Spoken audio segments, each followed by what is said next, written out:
Hello, everyone, wherever you are in the world. It's 7 o'clock here in Japan. My name is Tom Fabian, and I'm pleased to start this Greening Sport Roundtables, which is an event that's aimed at creating critical discussions around sports, outdoor recreation, physical culture, and the intersections that it has with sustainability, environmentalism, and the climate crisis. And so I'll be your MC, I guess, throughout the next 4 hours of this live recorded event. But first, we'd like to hear from Professor Pierre-Olaf Schutt, who is the president of the International Society for Sport, History, and Physical Education. Thank you, Tom. I hope you can hear me correctly.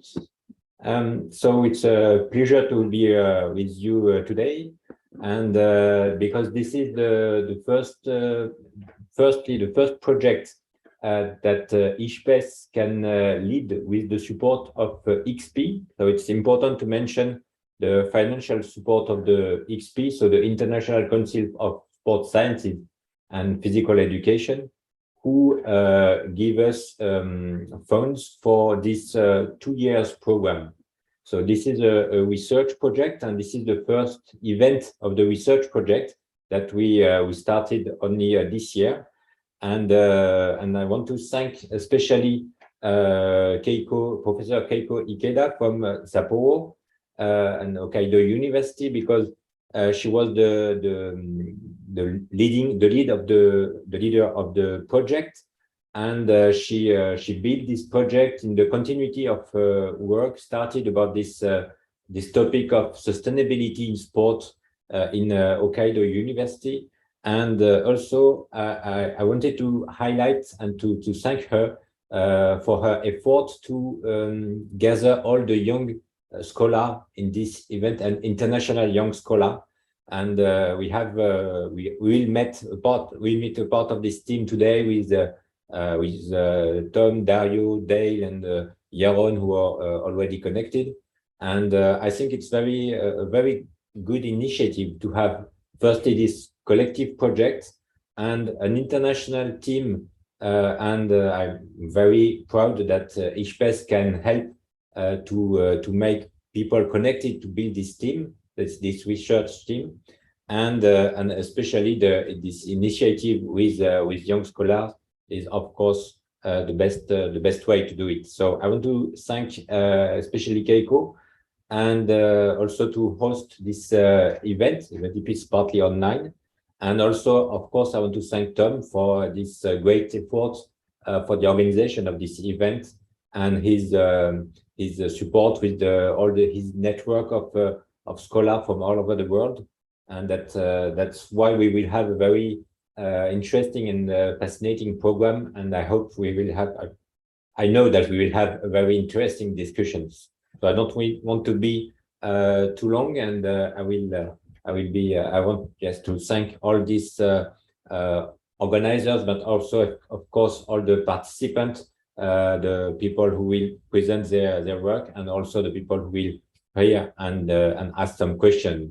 And we will have a very interesting discussion about this very important topic for today and the next years. So thank you, everybody, and I'm happy to be there with you. Thank you, Pierre-Olaf. And now I'm going to pass it over to our local organizer at our host university here at Hokkaido University, Professor Keiko Ikeda. Okay, so good morning, good afternoon, and good evening, everybody, and welcome to this event, Round the Table. And this program is also open to the part of the Hokkaido University's Summer Institute program entitled Keep It Real, and a study of the SDGs from the perspective of transnational history of the body, health, and sports culture. In this program, we have had a session on a historical concept of conservation of nature, impact of mountaineering, the global sports and traditional sports play and games, so the perspective is a sustainable future in addition to the actual nature walk in the campus. Hokkaido University was selected as a finalist of the International Green Gown Academic Institute in 2019. So I wish this roundtable contributes to the first international platform for the discourse of all the researchers, activists, citizens, anyone who explore the common goals as an inhabitant on the earth, understanding regional differences, commonalities with transnational perspectives. For the further discussion, please allow us to record this Zoom talk only for the purpose of our editing proceedings, which we are planning to publish as an open access book through the university academic online repository named HASCAP, Hokkaido University Collection of Scholarly and Academic Papers. So please enjoy this high-flex on-site and online roundtable to the end and join the discussion. Thank you so much. All right. Give me a second to pin all of our panelists for this first session. And then we can get going.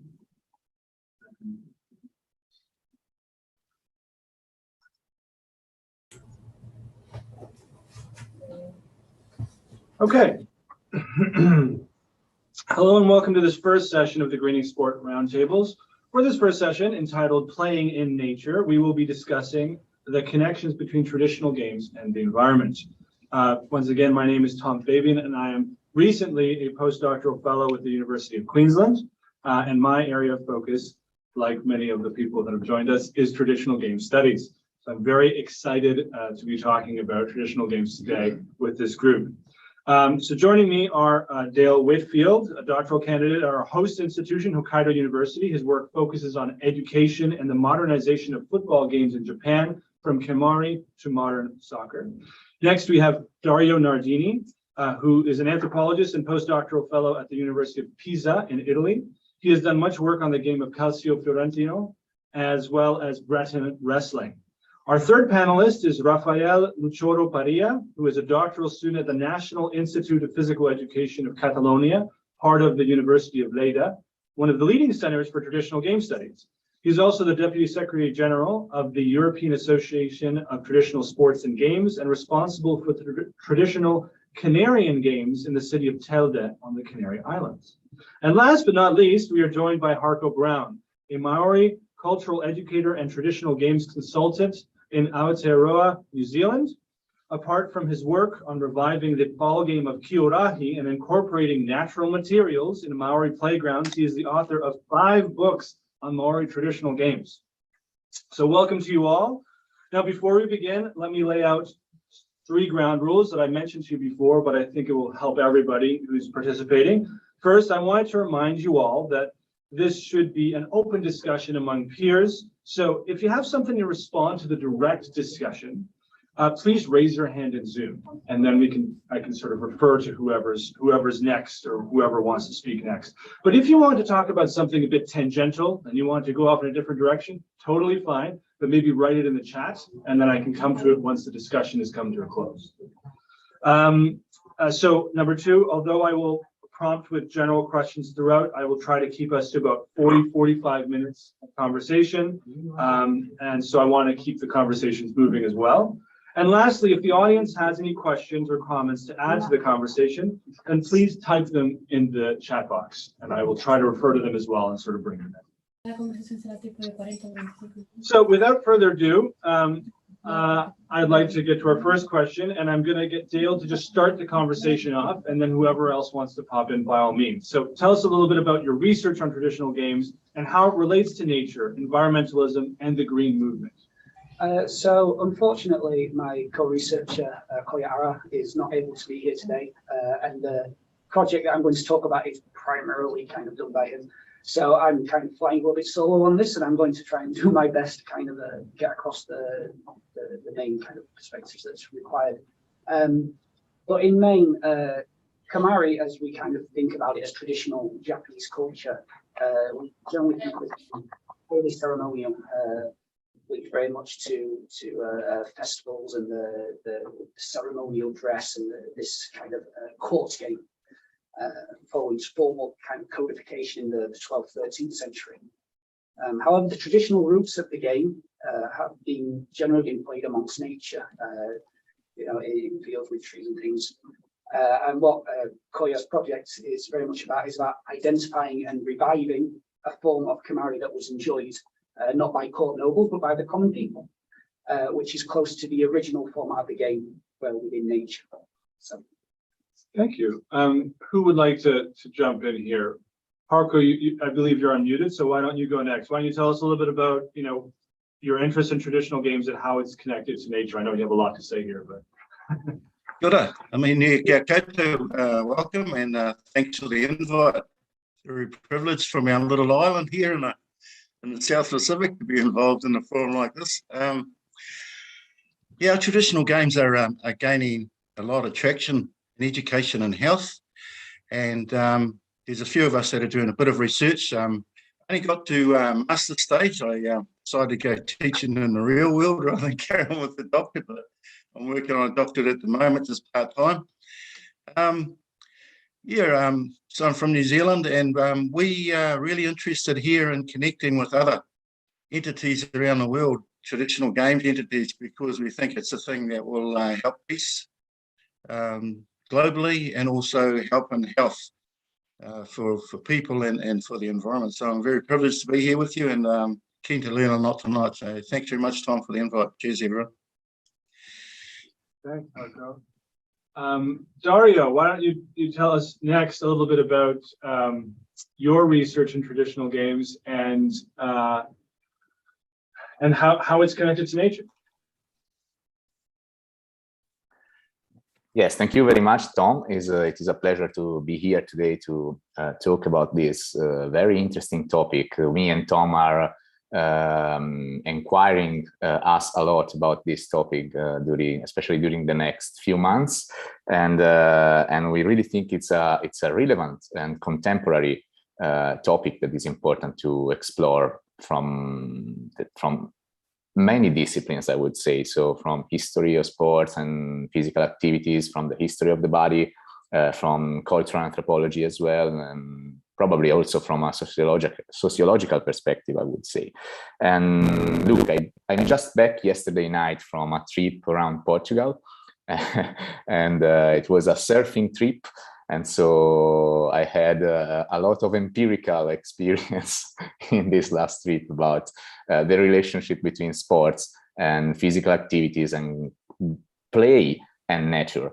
And actually, my PhD was about my master dissertation. My very first research, ethnographic research, was about Breton wrestling, that has a huge connection with nature, because nature is considered in the contemporary conception of Breton identity is considered as a real part of Breton culture and tradition. And so this is reflected in Breton wrestling. And when Breton wrestlers wrestle and play outdoor in the sawdust arena in the summer season, they feel like being in their home. And because this representation of nature is really connected with of Breton nature and of Breton green and so on, is really connected with the process of construction of Breton identity in the present. And then for my PhD, I did a research on surfing, Australian surfing in particular, and in the Gold Coast. And I explored how surfers relate to nature as a way we're recovering in a kind of a neo-romantic perception, as a way of recovering a relationship with nature and with the, with the true human being and human aspects that have been deteriorated, I would say, by contemporary consumption and contemporary consumeristic culture. So thank you very much. Thank you, Dario. And the last introduction, Raphael, why don't you tell us a bit about your research and how it's connected to nature and the environment?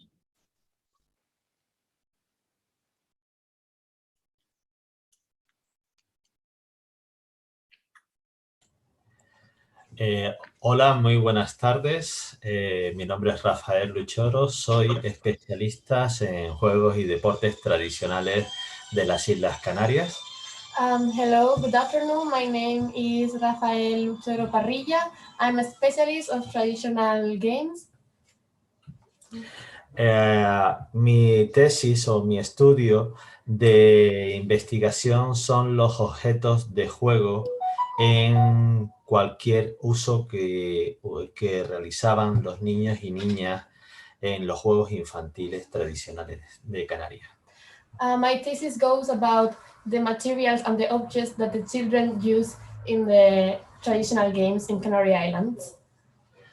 Y muchos de ellos tienen relación con la naturaleza, porque utilizan los materiales existentes en su contexto para poder jugar. Most of that objects are connected with the nature because a lot of those objects have a natural origin. Un placer estar con ustedes y muchas gracias por invitarme.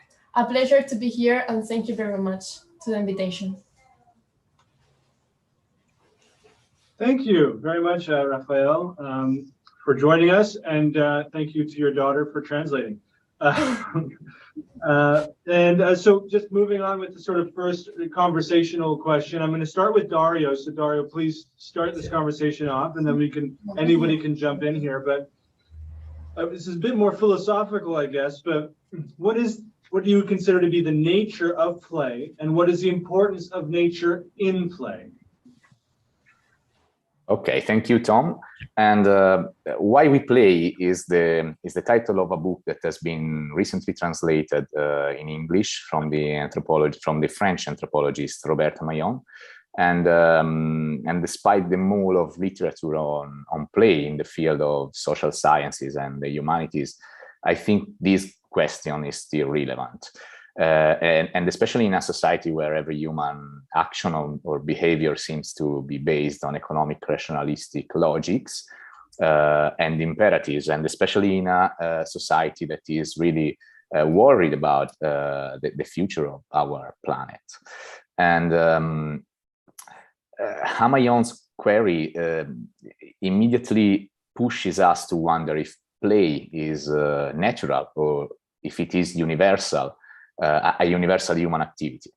And the answer is clearly very, very complex. But here I would rapidly say yes, but this would be an opinion that I do not have the time here to scientifically motivate. But what is more important here is that playing is an act, or as Amayon says, a way of acting. Whether it is natural or not, it has a central role in the societies where ethnographic analyses of play have been produced. And play has been defined as a useless activity from a utilitarian perspective. However, it has important consequences or important functions from a cultural and psychological points of view. And in her book, Roberta Maillon develops Gregory Bateson's theory of play and fantasy that was wrote in 1972. And she says that play establishes a metacommunicative frame in which the gestures people conduct are borrowed from daily life, so are formally the same of daily life, but they do not have the same meanings or the same consequences. That means that while playing, and I quote from Gregory Bateson theory, these actions in which we now engage do not denote what those actions for which they stand would denote in normal life. So playing is separated from, but at the same time, strictly related to daily life. And what Amayon argues is that play also has concrete consequences on normal life. In fact, it contributes to, for example, to shape cultural representations that give form to relational small-scale models that are internalized by participants. And instilling inside the body the word order, these models contribute to structure cognitive categories and to orient the formation of the individual, sexual, and collective identities. And this is a really important part of Amayon's theory, from my opinion. This means that, on the one hand, playing reflects the world and the social and the cultural order, while on the other hand, it contributes to structure and to shape the world, the social and the cultural order. And in this sense, being it natural or not, play has constitutive relationships with culture. It reflects culture, and at the same time, it is a field where culture is reenacted, is reproduced, is reshaped, and is transmitted, or sometimes it is contested. And from an anthropological point of view, I would say culture is intrinsically related with nature. There are many ethnographic examples, also from, as I said, from my fieldwork and my research experience, that show how play relates to nature in different cultural contexts. And if games and sportive activities can be defined as organized and ruled ways of playing, in all the sportive activities I inquired in my studies, nature has a central role, as I anticipated before. However, and this is my point here, this role changes a lot according to the activity we are considering, and according to the social and cultural context where this activity takes place.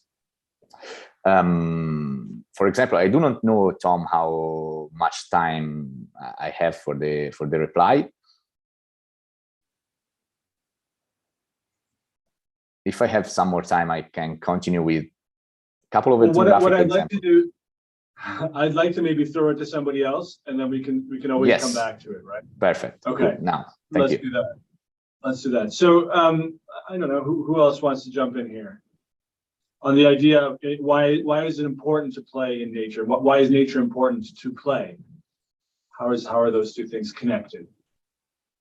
Okay, can I jump in there? Sure, Dale, go ahead. So again, this is more, again, as a philosophical question, this is very much my personal view. But I think that the human desire to play in nature is very much related to the underlying need we as human beings have, and the need we have towards nature for our own sustainability. The struggle between humans and nature and the ability to overcome nature is very much central to our existence as a species. You know, we need nature for sustenance, and our need to conquer or control nature through simulated experience, you know, running, swimming, and kind of more simulated experience like wrestling and archery and things, very much help to kind of understand why we keep getting drawn back to nature for play. However, as we developed and grew as a civilization, our reliance on needing to overcome nature diminished. You know, we didn't need to go and hunt our food. Agriculture and just industry and things started to become more developed and kind of took that lead away. However, I believe that our underlying drive towards nature is very much related towards our own survivability and the need to survive. And it influences our desire to continue to want to play in nature through things such as games. And so how can games sort of help progress this idea that we should be better connected to nature? I don't know, Harko or Raphael, if you'd like to jump into that. Harko, go ahead.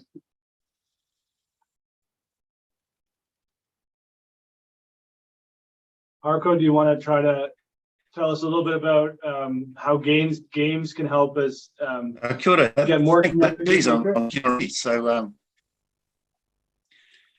yeah, we tend. Can you hear me okay? I'm not sure if you're. I'm audible. That's good. Okay, thanks.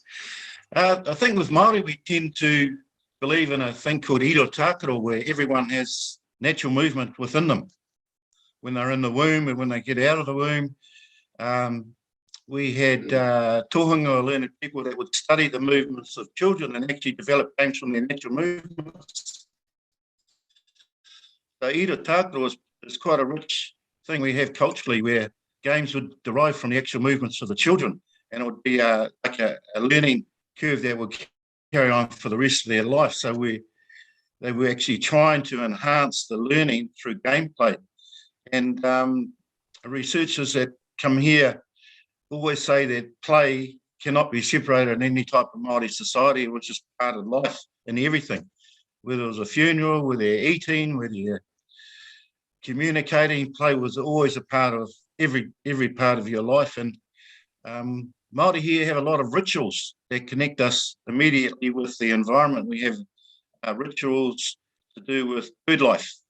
So when we have gameplay, we have manu kurahi, which is like, manu is a Māori term for birds, and kurahi for singing. So we have a singing bird protocol where we invite birds in to come in and join us in our play. So in ancient times, they used to train birds to actually come in and join in the games, to actually accompany the games that we played. And if we didn't have actual live birds, we had another form of bird, manu, called a kite. So we'd fly kites, and they would bring nature in, like tawhiri matia. So we're always getting the connections going between our environment and actually working with the environment. A lot of our games, like our most sacred fields, are called urutapu. We actually play in bush environments. We don't actually clear away any ground. The preferred ground is actually undulating cliff type ground, not a flat field. It's perfectly flat. So our society's developed learning through things called hui tarangi ora, which is learning through gameplay. So a lot of the teaching would be done through gameplay. And from the limited research we've done so far, we've catalogued 300 traditional Māori games and over 760 hybrid games from those games. So it's ongoing, but every time we uncover and research new games or have wānanga, which is get together with learned Māori, we're always finding new attributes that there were for games. So at the moment, we're developing traditional playgrounds made out of wood and rock that our ancestors used for a whole host of protocols and rituals and play, and also a sanctuary and as psychological enablers. For example, there's a traditional Māori swing called a moari, and that moari would be set up in the middle of a rohe or an area of a tribe, and it would be a psychological enabler to use in times of stress. There's a whole host of ways that they would use it, but they'd also plant it. So we're finding out more and more to help us in education and health at the moment, but intimately connected with nature and working with nature and working with our own ira tākaro, our own movements that we have when we're in the womb. Cheers. Thank you, Harko. And what about you, Raphael?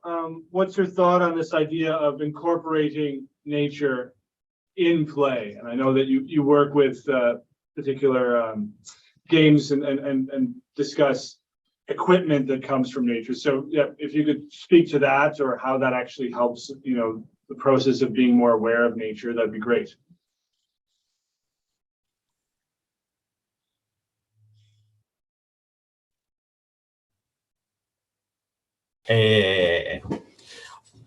Muchas gracias. Comentarte que el juego es espontáneo, innato y busca pasarlo bien en todo momento. El practicar la naturaleza posibilita un contexto mucho más acorde a los espacios de juego más urbanos y menos rurales. The game is spontaneous, innate, and looking to have fun all the time. Practicing these games in a nature brings you a more appropriated context than other urban or less rural places. Es importante, como dice el doctor Parlevas, que el juego es una especie de emblema de la cultura. De ahí que el conocimiento profundo de las prácticas lúdicas es un elemento importante en el conocimiento de una sociedad. As Dr. Parlevas said, the game is a cultural symbol. That's why a deep knowledge of ludic practices is an important element of our society knowledge. Tampoco podemos olvidar que la UNESCO entiende como patrimonio cultural inmaterial los usos, representaciones, expresiones y conocimientos y técnicas. We cannot we should not forget that, as UNESCO said, intangible cultural heritage is the practices, expressions, knowledge, practices concerning nature and the universe, traditional craftsmanship and skills that communities, groups, and sometimes individuals recognize as a part of cultural heritage. Es por eso de la importancia de los objetos de juego en la naturaleza. Existe de manera muy significativa un gran número de objetos de origen natural. It seeks a lot of games objects with a natural origin. Piedra, madera, caña son ejemplos claros del origen natural de los juegos, utilizados por los niños y las niñas en cualquier lugar del mundo. Stones, wood, or canes can be a clear examples of natural materials used by Canary Island children. Importantes son los procesos de búsqueda, elaboración y puesta en práctica de esos objetos extraídos de la naturaleza. It's very important the identification and an educative intervention of these objects in the nature. Es por eso la relación que existe entre el juego, la cultura y el contexto que lo rodea, que es muchas veces es la naturaleza. Eso no. That's why it's so important the connection between the human, the players, and the materials that are all related to the nature. Thank you. And one of the things that I was thinking about in general is what Richard Louv called the nature deficit disorder, that basically is saying that kids these days don't have enough time outside because they're on their screens, and therefore they're actually losing out on an understanding of nature and how important that is. And so I'm wondering how, if any of you have thoughts on this, but how playing out in nature, and this feeds into our next question, how playing out in nature actually increases our awareness of nature, but also of environmentalism and how we should be, basically protecting nature or conserving nature at least. So if you can speak about, play and playing outside, and maybe how these games in particular could be helpful for basically getting kids better acquainted with their natural environments. Any thoughts on this? Puede consecuencias en la naturaleza. Mario, go ahead. Yes, thank you, Tom. And I think that if we consider sporting disciplines or games from an anthropological point of view as complex systems of meaning, it would be enlightening to understand what role or what function nature, landscape, and the environment play in these different systems of meaning. And I would like to understand it from from an empirical point of view. And so with through field work, through the fieldwork analysis.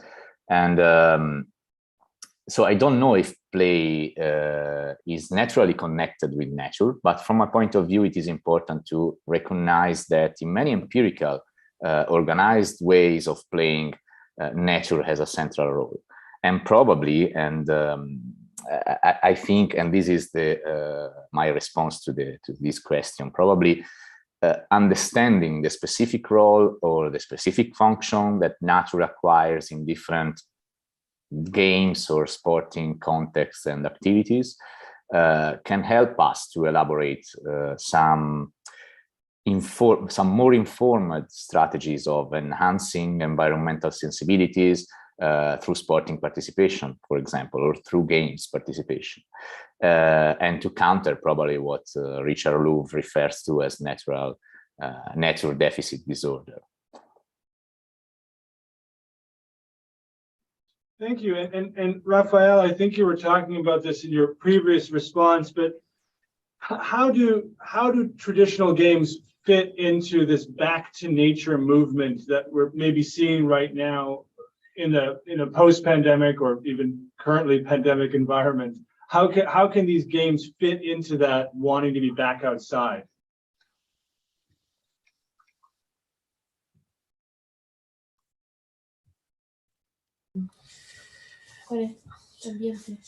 Eh, el contexto es importante. El contexto donde se desarrollan los espacios donde se juega puede ser normalmente estables o inestables. La naturaleza ofrece la posibilidad de la existencia de incertidumbre en un lugar de juego, además de la riqueza que ofrecen las prácticas en la naturaleza. It's very important the context where it takes place. The spaces where they are played can be stable or unstable. The nature brings us the possibility of the exist of uncertainty in the game's places. The games in uncertainty places originate a deep grade of attention. That's because the space is unstable.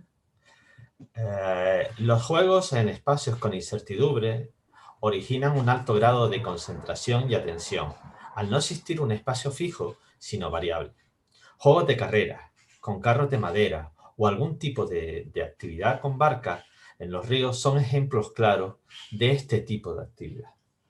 Racing games with wooden cars or some type of activities with boats in the rivers are clear examples of this type of activities. Es por eso la relación del juego y la importancia que deriva el practicarse en la naturaleza. That's why it's so important to play in the nature.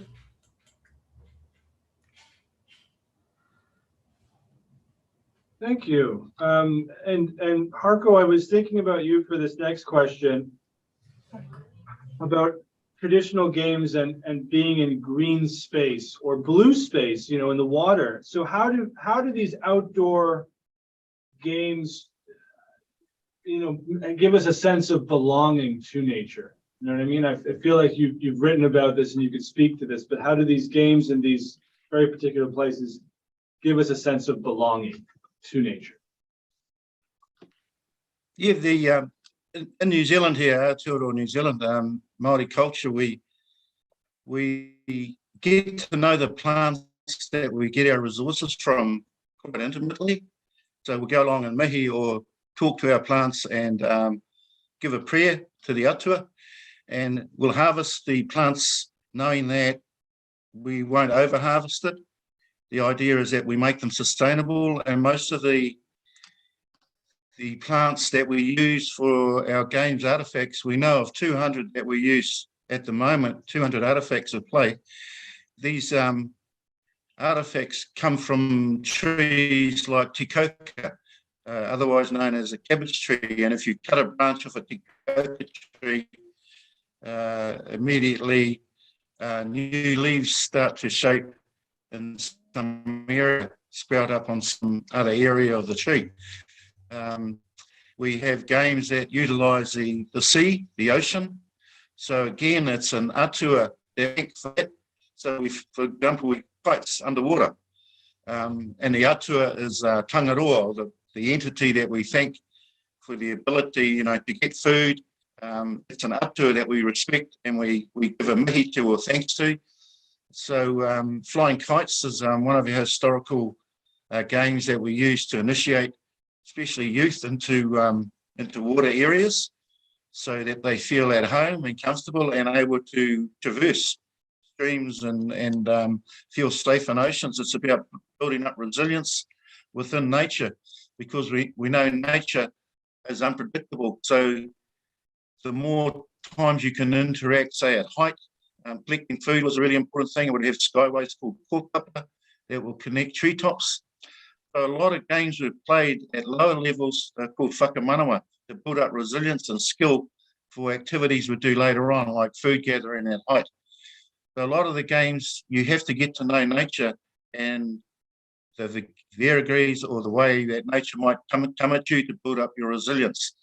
So rough seas, we have games on canoes where we're standing up, and you've got to actually go with the flow of the waves. So you're standing on a canoe, all of you are doing a type of activity, and you're actually intimately involved with the flow of that wave so you don't topple over. So we've got lots and lots of games connected with nature like that. Our ancestors flew gliders made out of natural sedges.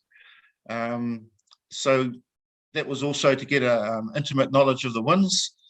And we have over 100 different terms for different winds.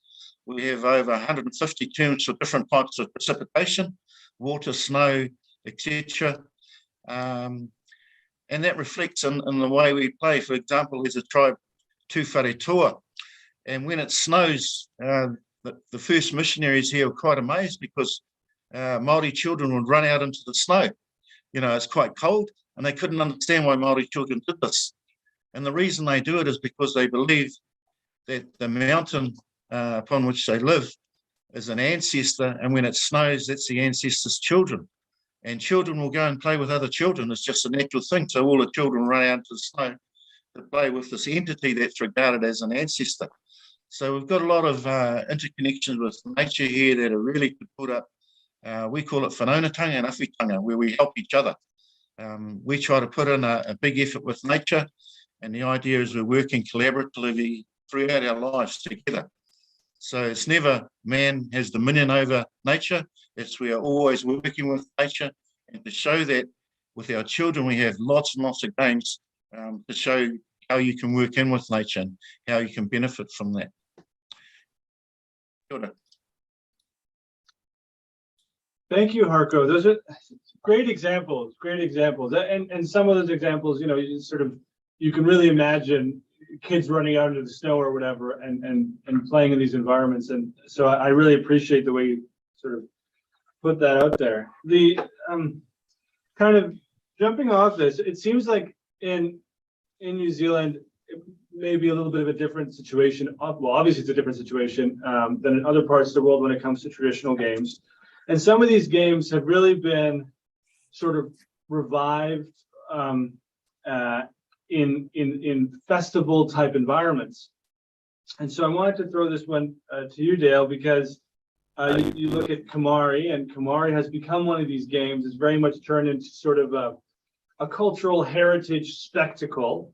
But even within that, even within these sort of festival games, is there a sense of place and space and connection to nature? Yeah, so Kamari as a kind of a sport within Japan is very much restricted to the Kamari Preservation Society, and they will host yearly events at shrines within Japan. They're very much the main proponents. You don't really play the sport because, of course, the kind of ceremony and the clothing and the court is very much central to it. So if you're not part of that, you don't really engage in it. As I said, it's kind of played in these in shrines, which are themselves kind of surrounded by nature, and the court itself, Kamari, while influenced by nature, is kind of marked out by 4 trees to kind of show the boundaries. But the kind of location of shrines is within nature themselves. And so in this respect, we can kind of compare these kind of events. They're not really religious events, they're more cultural events, even though they take place in shrines, to kind of church games that took place in medieval England. And of course, there's a lot of cultural heritage behind this, not only the sport itself, but also the clothing and the ceremonies and such that surround the games are very much part of that.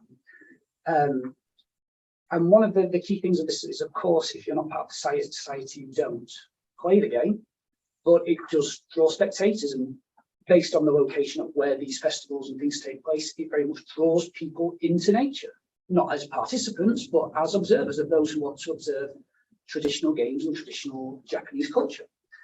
So these kind of locations become kind of popular kind of areas for people to observe and play the game, specifically within nature. Right. There still is a sense of getting outdoors, even if you're just sort of observing. So we have about 10 more minutes here. And so I want to put one more question out there. And Amanda, I'm going to actually read your comment at the end and just sort of share it with everybody. So thank you for that.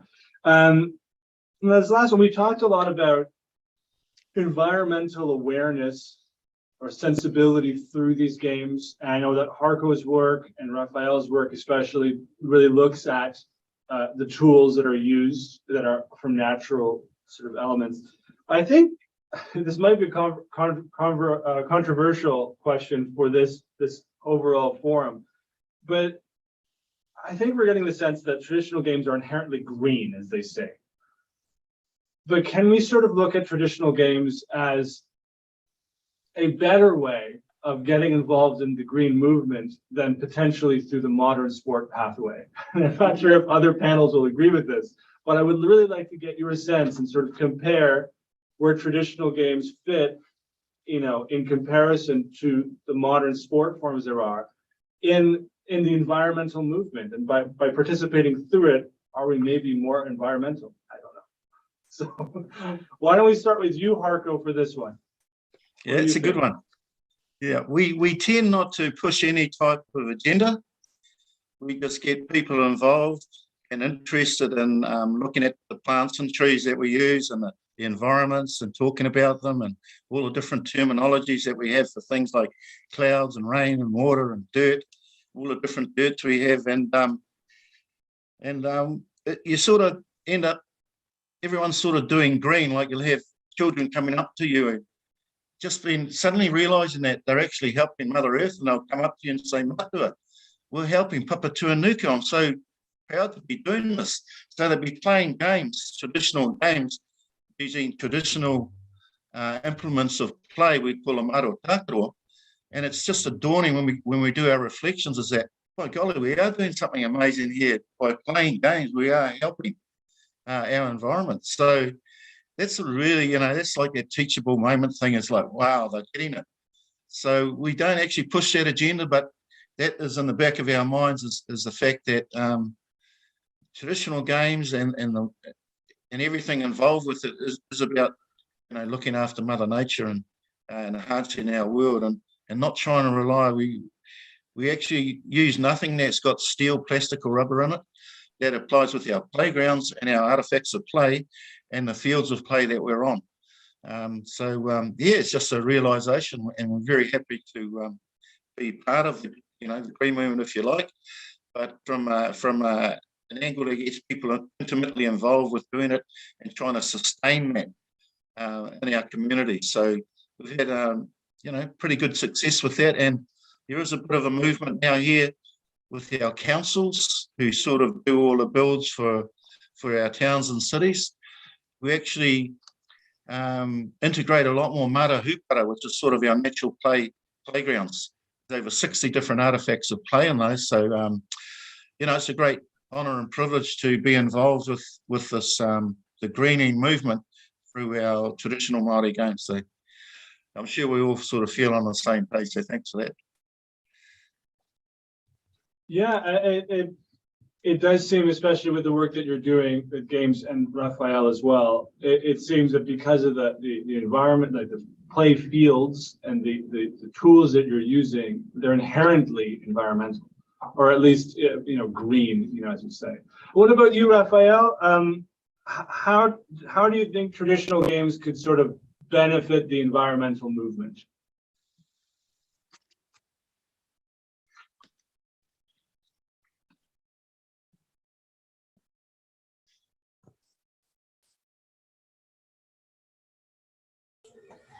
Thank you. La gran mayoría de los juegos, voy a intentar, lo primero voy a intentar compartir. I'm going to try to share some pictures. Los juegos, la gran mayoría de los juegos tradicionales son practicados en espacios naturales y son de origen rural. The vast majority of traditional games are played in natural spaces and are of rural origin. Está claro que practicarlos en la naturaleza, donde se originan, crea un nexo de unión entre el jugador, el juego y el contexto o espacio de juego. It is clear that practicing them in a nature where they are originate creates a link between the player, the game, and the context or game space. Muchos juegos tienen un espacio destinados y preparados en lugares concretos, pero la gran mayoría se puede realizar en cualquier lugar natural que posibilita una mayor confortabilidad y relación con el juego en la naturaleza. Many games have a defined and prepared space in specific places. but the vast majority can be played in any natural place that allows greater comfort and a greater relationship between the player and the nature. Los jugadores consideran sus juegos tradicionales como propios y pertenecientes a la sociedad de cultura. Cuando se realizan muestras, festivales o actividades en naturaleza, se relacionan y lo consideran propio de sí. The players consider their traditional games as their own and belonging to their society or culture. When shows or festivals of traditional games are held, it is important to be able to observe how practitioners and teachers make an effort to show their games as part of oneself and of their places of origin. Los materiales de juego pueden ser de diferentes tipos, pero todos en la naturaleza. Eso es directo. The materials of the games can be of a lot of materials, but most of them are from the nature. La naturaleza siempre está relacionada con los juegos tradicionales, por sus materiales, por sus contextos y por el origen del mismo.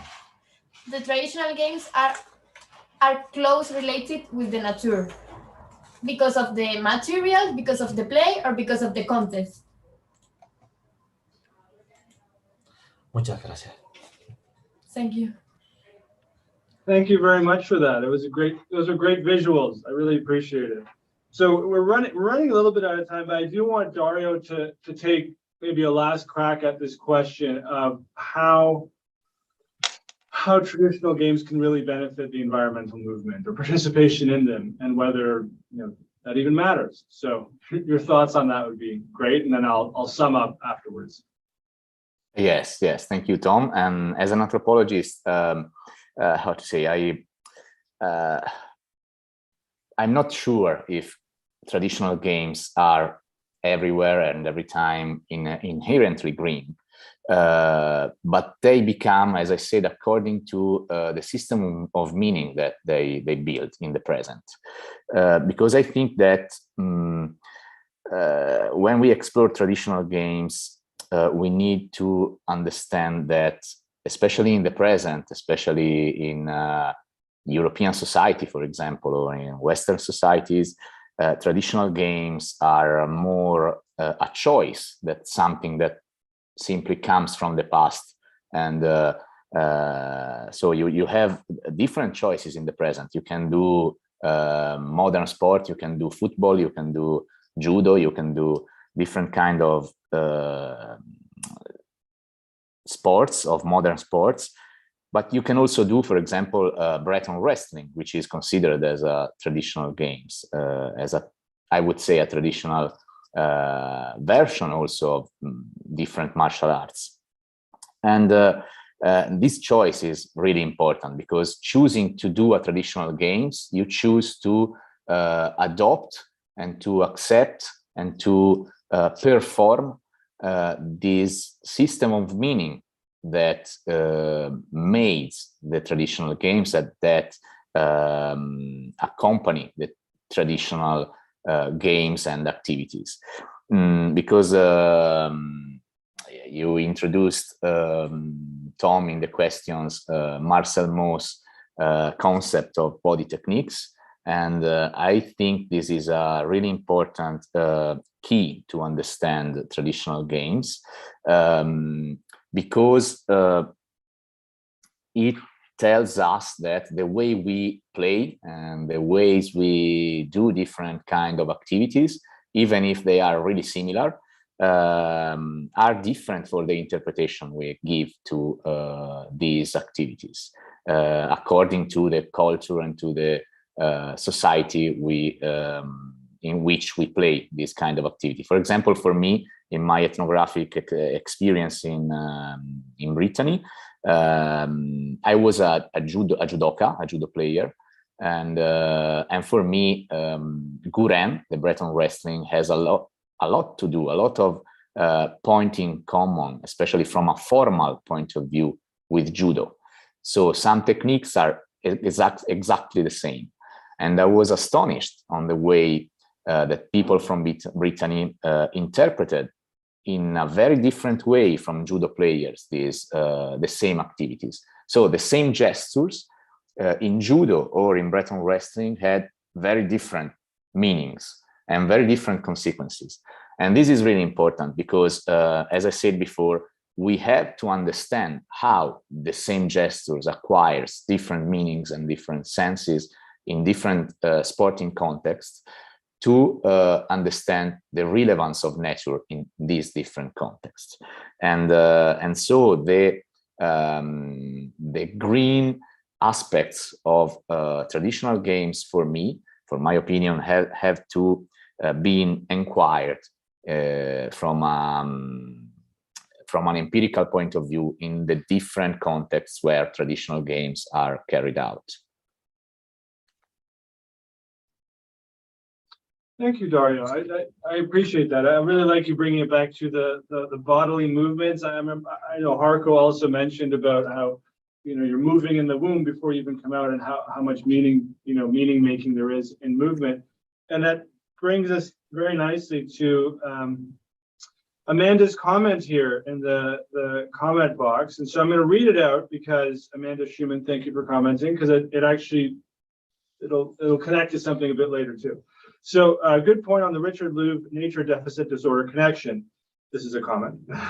I have mostly approached this on a personal level as a practitioner, mostly as a trail runner. I do not race, I run for pleasure. Although I have written about how leisure running can contribute to meaning making, and I know some people have researched trail running as a meaning making process. But I don't know if there's anything from the angle of the nature deficit disorder, although it is something I have thought about and a lot in my process of getting interested in so-called forest bathing, Shinrin-yoku in Japanese. But it seems to me like an obvious connection. Leisure running can be meditative and calming. It leads to positive physiological and psychological changes, etc. And not all just from the aerobic element.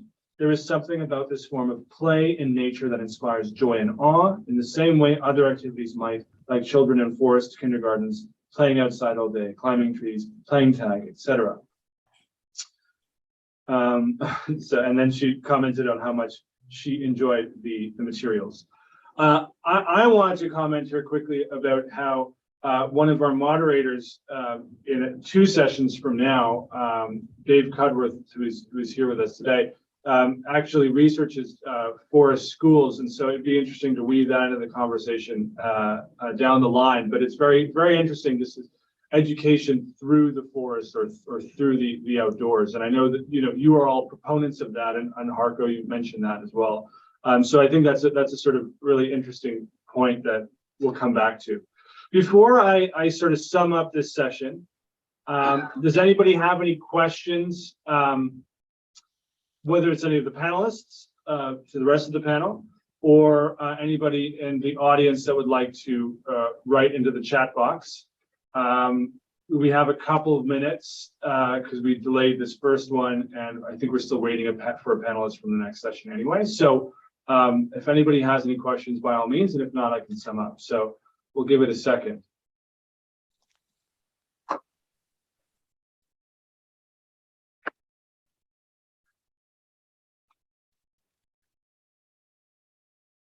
Do any of you panelists have any questions to the rest of the team? Oh, we're good. All good. All right. Well, on that, what I'd like to do then is I'd like to just sort of sum up our conversation before moving on to the next session. Again, we have experts on this panel on traditional games and their connections to nature, which we learned about to start with. And then we talked a little bit about the philosophical nature of play and how to incorporate how important nature is in play. And this brought up this comment about the nature deficit disorder and whether these games can actually be of use in countering that nature deficit disorder. We commented on how these traditional games can fit in with the Back to Nature movement by simply providing opportunities for especially young people, but really for all people, to just get outside and play. And some of these games are conducive to that type of to that type of experience, really, from what we've learned from all of you today. Play elements, like what you're using to play with, but also the fields of play, the green spaces and the blue spaces are very important to this entire movement.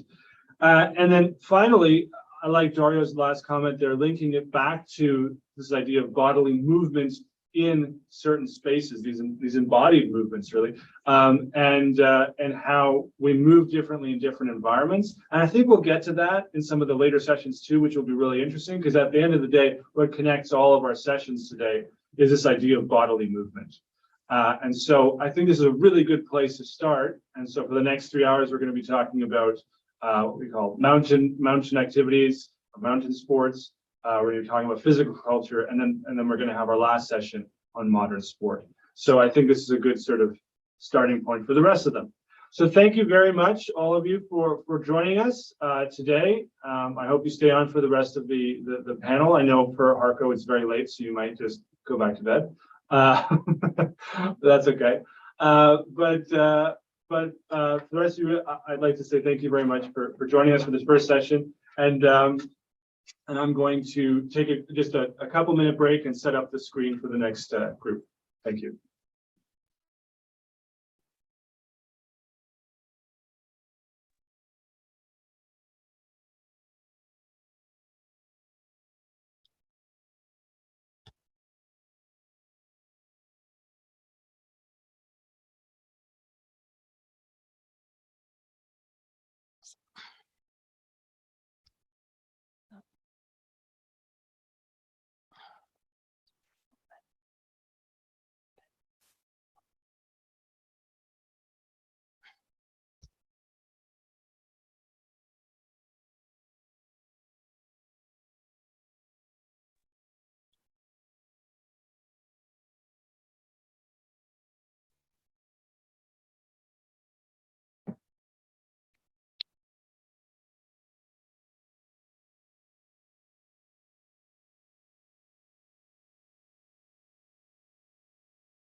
So maybe just tell him.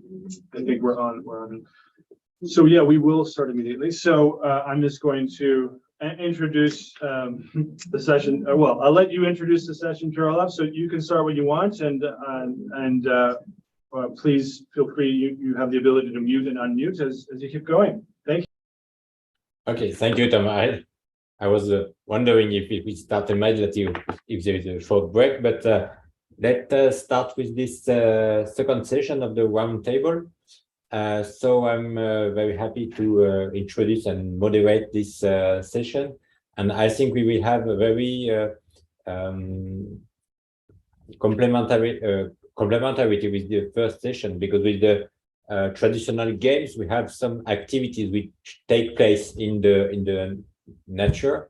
But in this session dedicated to the mountain, discovering the mountains, we will have the nature, and especially the mountains, as a part of the main objectives of the physical activities. So, so this is very interesting, and we will speak about different aspects of physical activity in mountains.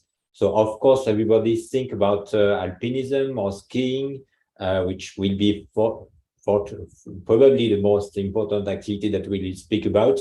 But I think this idea and the link between the sportsmen and sportswomen and mountains could be more or less the same in other activities like speleology, if I want to speak about the activity I like, and also other activities which could be I don't know, working in mountain or some paragliding or others.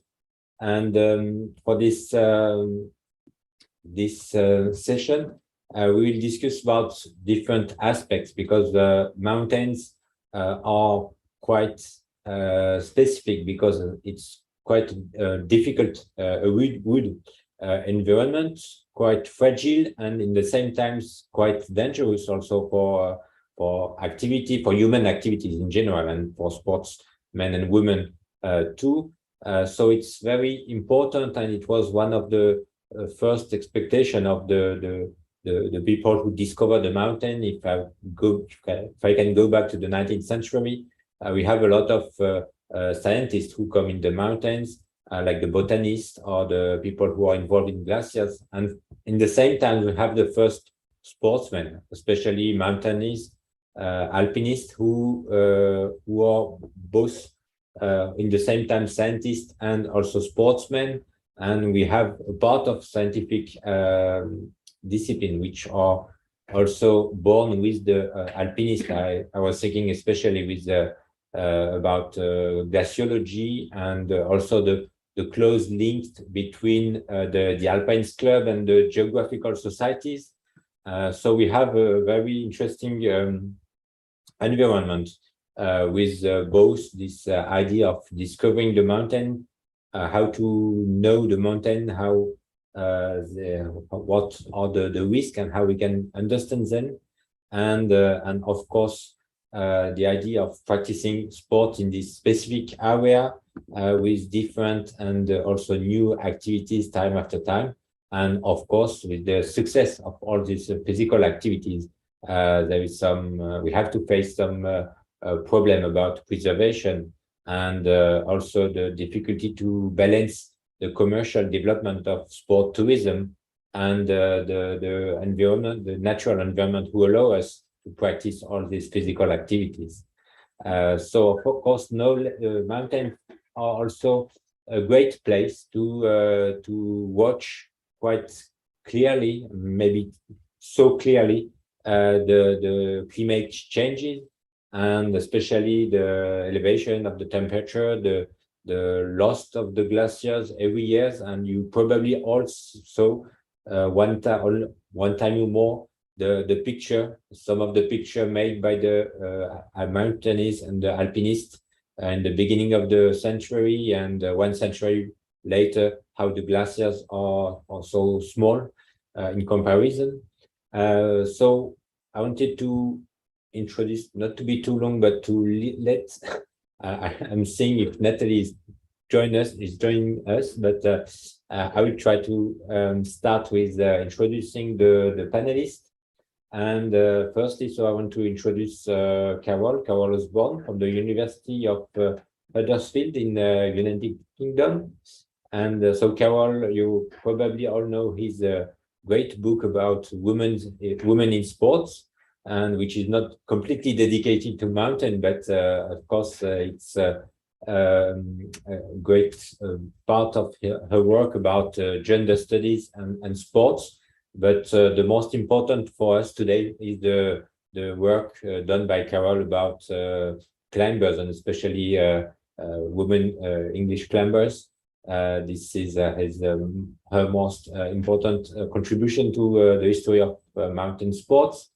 And but maybe Carol, you can add some more detail after when you can take the microphone. And we have also Jeroen der Kinderen with not a really Spanish name because of his origin in Netherlands, but he is now in the Universidad Andina Simon Bolivar. Sorry for my Spanish accent, but I think Rafael is not here. And especially he worked on his PhD thesis about Andinism and how the development of I don't know, mountain clubs in Bolivia, and how they also observe the mountains. So it's very interesting to have both of you. Normally, Natalie knows could join. I hope she could join us quickly, but we will start with you two. And you all have some different speciality depending on different area, geographical area, and also different people. So I think we will have very interesting information. And if Natalie joins us, it will be interesting to have her for Canadian perspective. I think she will join us quickly, but if she cannot, maybe I could play as a third panelist and try to give you some insights about my own work, especially if I come back to my work on my PhD thesis was about speleology in France. So which could be maybe interesting to have this third point of view if Natalie cannot be with us. So I will introduce the first part of this session and especially to let the panelists speak. And the first part is about the observation. It's the first part is also give us the opportunity to go back to the beginning of mountaineering and the beginning of the discovery of the mountain, and the idea is to know about how we can observe and create knowledge about mountains and mountaineering, because it's important to understand mountains to know where are the good way to play and to have our physical activity, and especially for the question of security and safety for the people who practice. So we will share the microphone and everybody can speak about his own experience and knowledge about this topic, and then after we will discuss more about the question of preservation or the difficulty for sustainability. So for this first topic, I don't know if maybe Yaron can start and Carol continue, if it's okay for you. So yes, that sounds fine by me. Is that okay? Perfect. Okay. Just one minor correction. I'm based in Ecuador, not in Bolivia. So, anyways, what I think when I saw the topics we were going to discuss today, I was very excited because those are all very close to my current doctoral work. So I'm very pleased with the questions. Also, just before I continue, a quick thank you to all the nice people at Hokkaido University for all the good organization. So I think what is interesting for the Andes, so the Andes is this very, very long mountain range going from Venezuela to Chile and Argentina. So it's maybe one of the longest in the world. But there's this very important indigenous component. And so I think this is important in the way how mountains were perceived. So if the Alps historically were seen as some sort of unsurmountable barrier that disconnected two spaces, the Andes were actually a connecting space. So maybe getting from the coast to the Andes was an entire hustle historically. So from ancient times to the colonial times. But the Andes were actually, depending a little bit on which area of the Andes, obviously I do not want to generalize, but the Ecuadorian Andes were actually characterized by rather large valleys, are still characterized by large valleys, and have this kind of connected dimension. So I think that's a very important distinction with the Alps, and maybe, for instance, other mountainous spaces as the Rocky Mountains, for instance. And also, it was believed that the Apus lived on the mountain. So, and the Apus were kind of ancestral spirits that looked over communities. And this is also stark contrast with the Alps, where dragons tended to live in the mountains, and the mountains were seen as undesirable or just even hostile spaces. So what I think, and this is connecting a little bit more to my doctoral work, is in the second half of the 20th century, we can see a clear development of what I'm calling for now learning circuits. So circuits where Andinistas or even alpinists needed to transit, to climb certain mountains, to gain experience and knowledge. And so this is very clear. For instance, in the 19th century, British mountaineers such as Edward Whymper first went to the Alps, climbed in the Alps, and then they could think of going to other mountain ranges such as the Rocky Mountains. He even went to Greenland, and he came to Ecuador. So Ecuador has this kind of pivotal place within mountaineering history because it is home to the Chimborazo, one of the highest mountains. It's the highest mountain if you measure it from the center of the earth. So this is a little bit of a national symbol that it has become. But it was also thought to be the highest mountain in the early 19th century when Alexander von Humboldt visited Chimborazo. So anyway, so these learning circuits in the 20th century, they they develop wildly. And we can see this very clearly where alpinists from, I don't know, France or Swiss go first to the Alps, and then they kind of try to test themselves in other territories. And I think here the lessons that they learn, the knowledge that they gain, can only be in dialogue with nature, with the mountains and with the territories. And usually after the Andes, for instance, French alpinists could handle the Himalayas. So it was also a test to try how does a body react to the altitude. So there's definitely this sort of, to connect with the previous session, on embodied experience. And I also think, and this is also maybe a little bit more from personal experience, but the exercise of reading mountains is only gained through ample experience and a lot of mountaineering, a lot of climbing. And the more mountains you see, the more mountains you climb in different types of conditions, can make you a well-rounded mountaineer.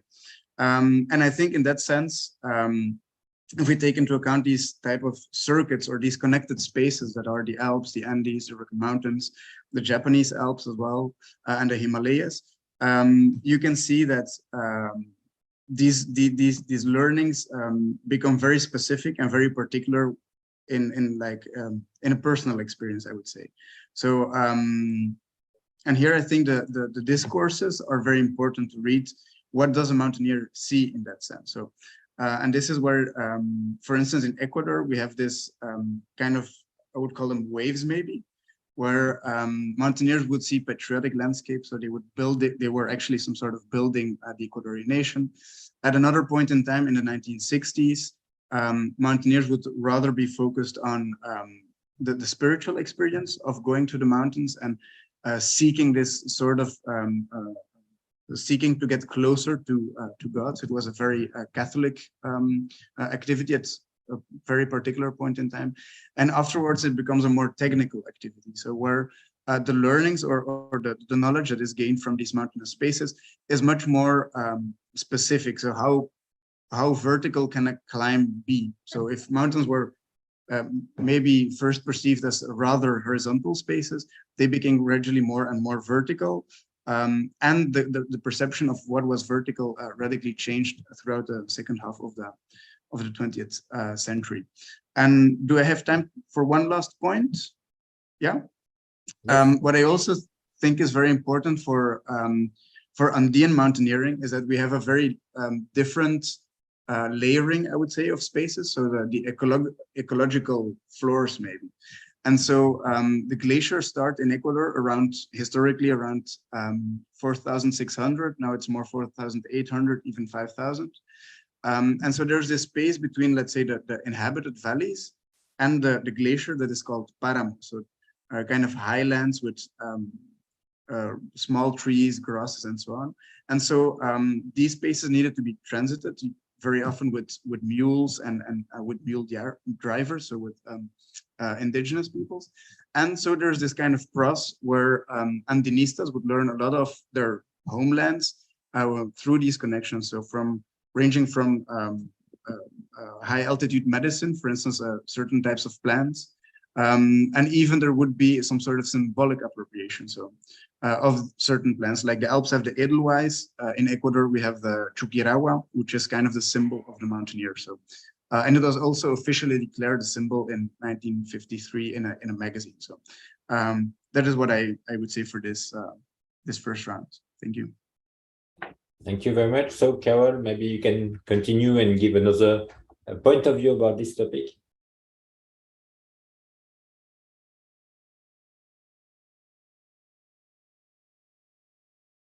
Okay. Yes. Okay. Thank you. Can I just say as well, thank you for inviting me to participate in this roundtable this morning, because I'm sure I will learn a lot from this discussion myself. Just to refer to your introduction, Pierre, I think what it reveals to us is that the activity of mountaineering is a very complex one in terms of the different types of mountaineering and climbing activity that can occur in the mountains, as well as different nationalities who participate in this particular sport, obviously not only domestically in their own nations, but also abroad as well. So it's a very complex topic to be discussing, but also, Jerome, I was very happy that you mentioned Edward Whymper in your comments, because from a UK historical perspective, Edward Whymper's participation in mountaineering is very much framed by the significant accident that occurred on the Matterhorn in 1865. And from that perspective, his contributions otherwise to mountaineering in the greater ranges is overlooked by British historians of mountaineering. But the Matterhorn, of course, does help us to focus on this issue of the management of safety within the mountain environment, and how practitioners develop that awareness of safety in a very unpredictable and daunting environment. So obviously, for me, I speak from a historical perspective, and I think one of the things that I would observe is that over time, and it's consistent with what you have said, Jerome, over time, practitioners have been facilitated in their safety management through the ongoing generation, I would say, of subcultural knowledge. So, for example, there is a vast amount of published writings about experiences in detail of expeditions, for example. Now, again, I'm speaking from a UK perspective. So it's interesting to me that in historically, UK writings about expeditions have predominantly focused on the details of the expeditions rather than strong interest in the environment and even science. There are scientific writings, but these are fewer in the British literature than mountaineers writing about their experiences of expeditions and how those encounters affected them.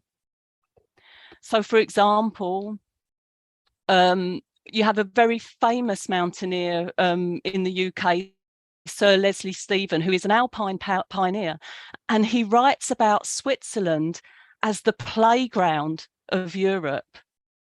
So his encounter with the mountains is effectively a sporting encounter.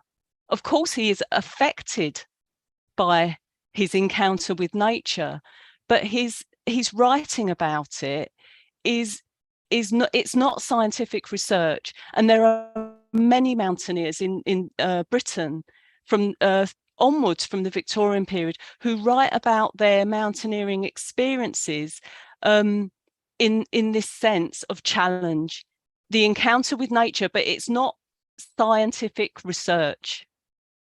So there are different types of literature that complicate our understanding of mountaineering activity, I would say, over time. And of course, in the present, we are very preoccupied with science, because that has become our concern with environmental issues, with climate change. So these documentations of the early mountaineers are important for our current understandings, but historically, they did not anticipate that we would be facing these challenges. When they began mountaineering, they did not anticipate that activities in the mountains would contribute to environmental damage, for example.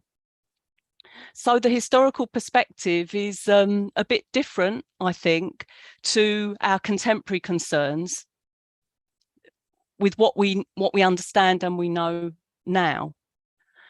Nevertheless, the volume of writings, and I speak about the British context, about experience, the production of guidebooks, critically, the dialogue between mountaineers themselves within club contexts is incredibly important for this generation of subcultural knowledge. And I think as well, to echo what Jeroen has said, climbers especially needed and still need to develop their own sense of embodied knowledge. So mountaineers cannot understand, practitioners, real practitioners cannot understand what is needed in terms of safety requirements, physical requirements, mental requirements, without participating consistently within the activity itself. The knowledge is very much embodied. So a mountaineer or a climber cannot just read, obviously, and we cannot read about a sport and understand it. You have to go and do the sport consistently to accrue embodied knowledge. So I guess that would be my initial observations, particularly on the issue of safety, because you can only begin to understand the threats and the challenges of the mountainous environment. You can only understand that when you have gone into that situation. So, yeah. So, thank you, Carol. So it's very interesting to have this a different point of view from different continents and different experience and activities, because we have simultaneously the different knowledge about the body in altitude, about the practice and how they can manage their path in the mountain. And if I just use my own experience and work to make the transition, if I look at the beginning of speleology at the same time then alpinism at the end of the 19th century, a large part of the knowledge were dedicated to the understanding of underground and more about geology and especially hydrogeology. I don't know if it's the good English word, about the resource of water for culture or for the use of the water in the city.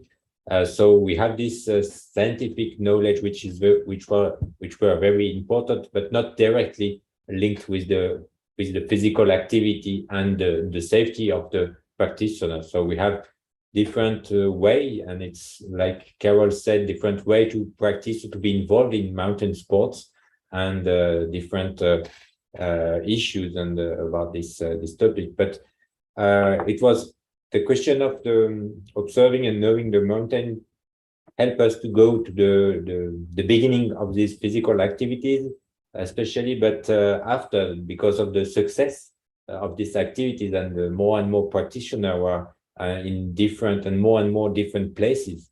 And so we have our second topic, which is the link between the development of and the preservation of the mountains, because even if we have mountains in several continents and a lot of spots to practice, some of them are more attractive than the others for different reasons, because it's the highest peak, because it's the most famous place, because it's the beautiful places.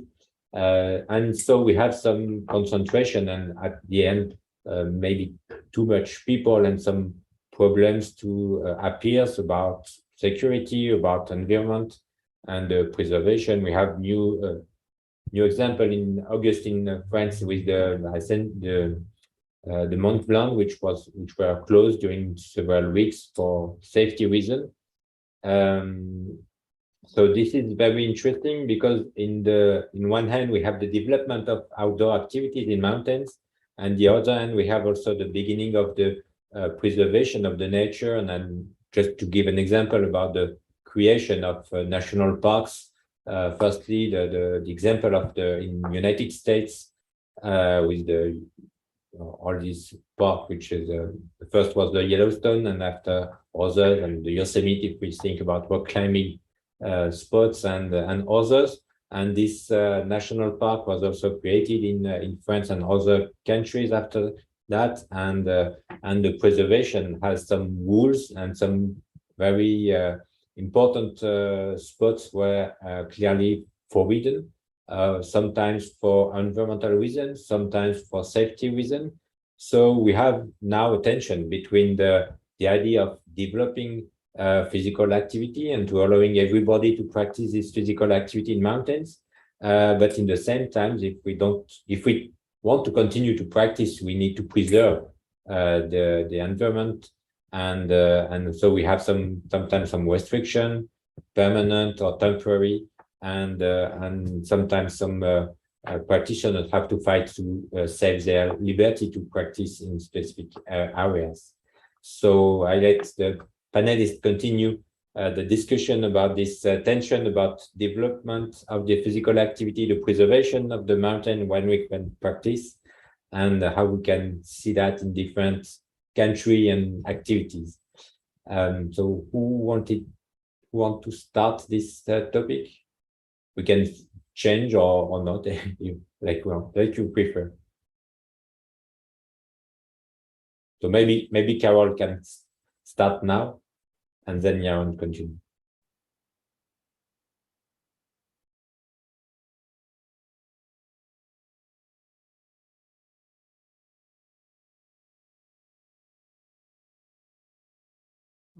Right.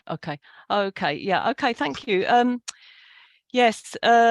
This is interesting, isn't it? Because the problem, as you say, for regular and committed practitioners is, I'm thinking of climbers, is that they want to climb.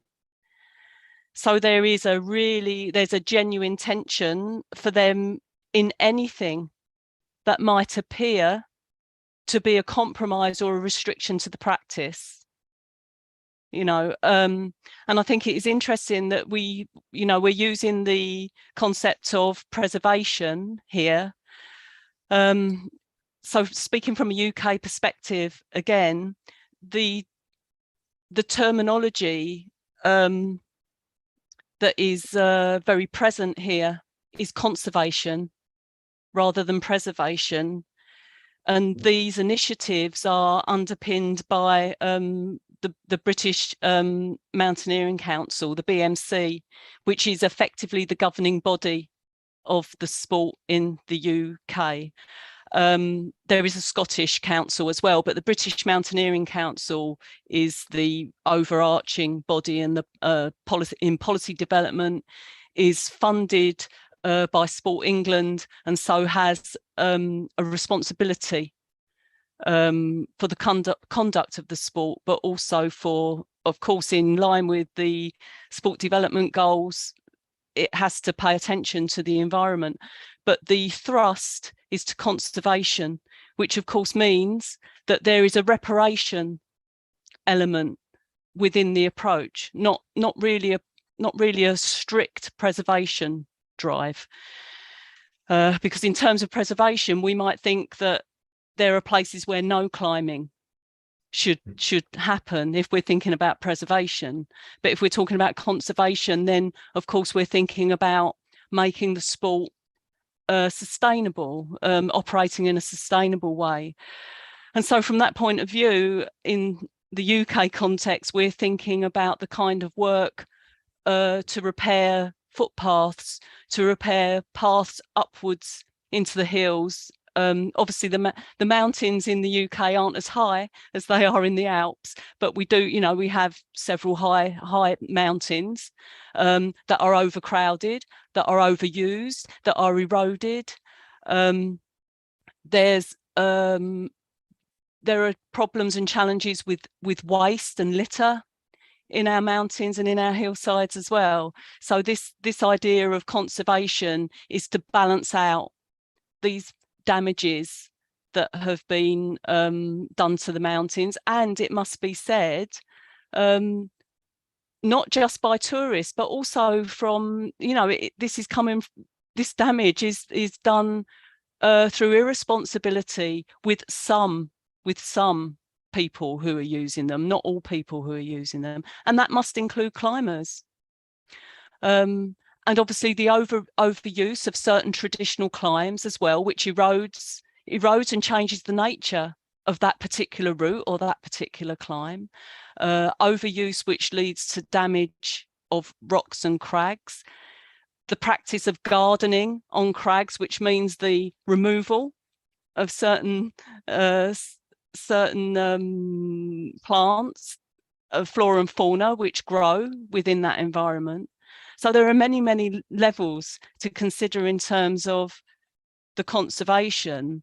But if we want to just think about preservation as an issue, I would say that for me, in contemporary climbing, the most significant development with regard to preservation of the environment has been the growth of indoor wall climbing, and as an extension of that, sport climbing, like the climbing we saw at the Tokyo Olympic Games in 2020, 2021, because of course that focuses climbing activity into an artificial space, but it is a self-contained space, and it is one that removes climbing from the environmental context, the natural context.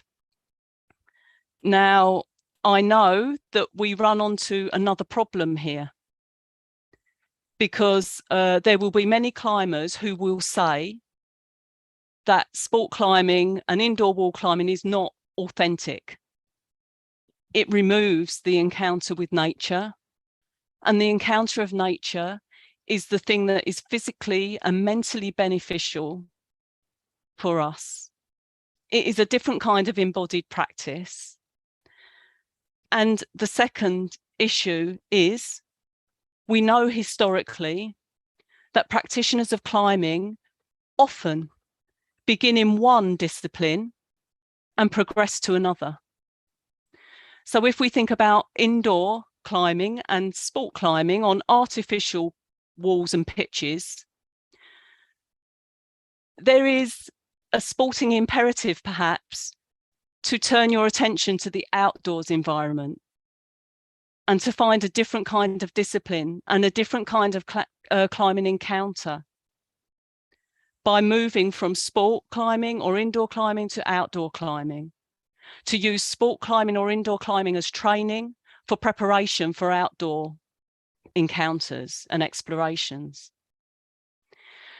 So climbing, sport climbing is very popular, indoor climbing is very popular, but the problem with this popularity is that it potentially generates a new kind of pressure with greater numbers turning to the outdoor environment for a further fulfillment, for a further different kinesthetic experience, to find a different form of embodied knowledge.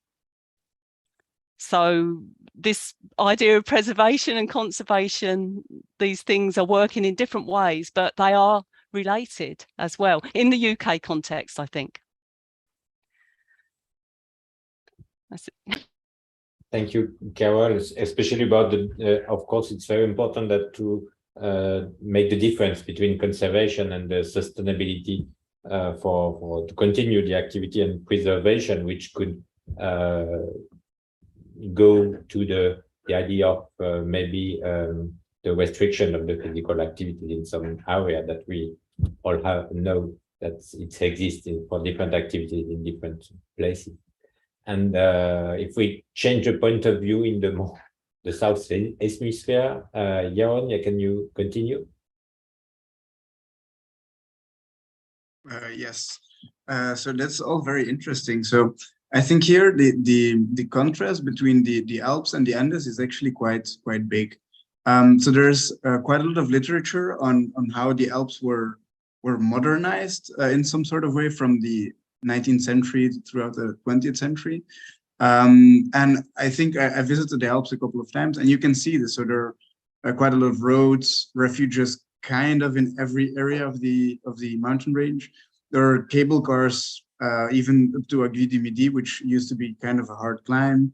There's a lot of skiing infrastructure, even a lot of avalanche preventing infrastructure, which is obviously very important for the villages. But those are all kind of interventions in these mountainous spaces to make those accessible. So there's some sort of domestication, you could say.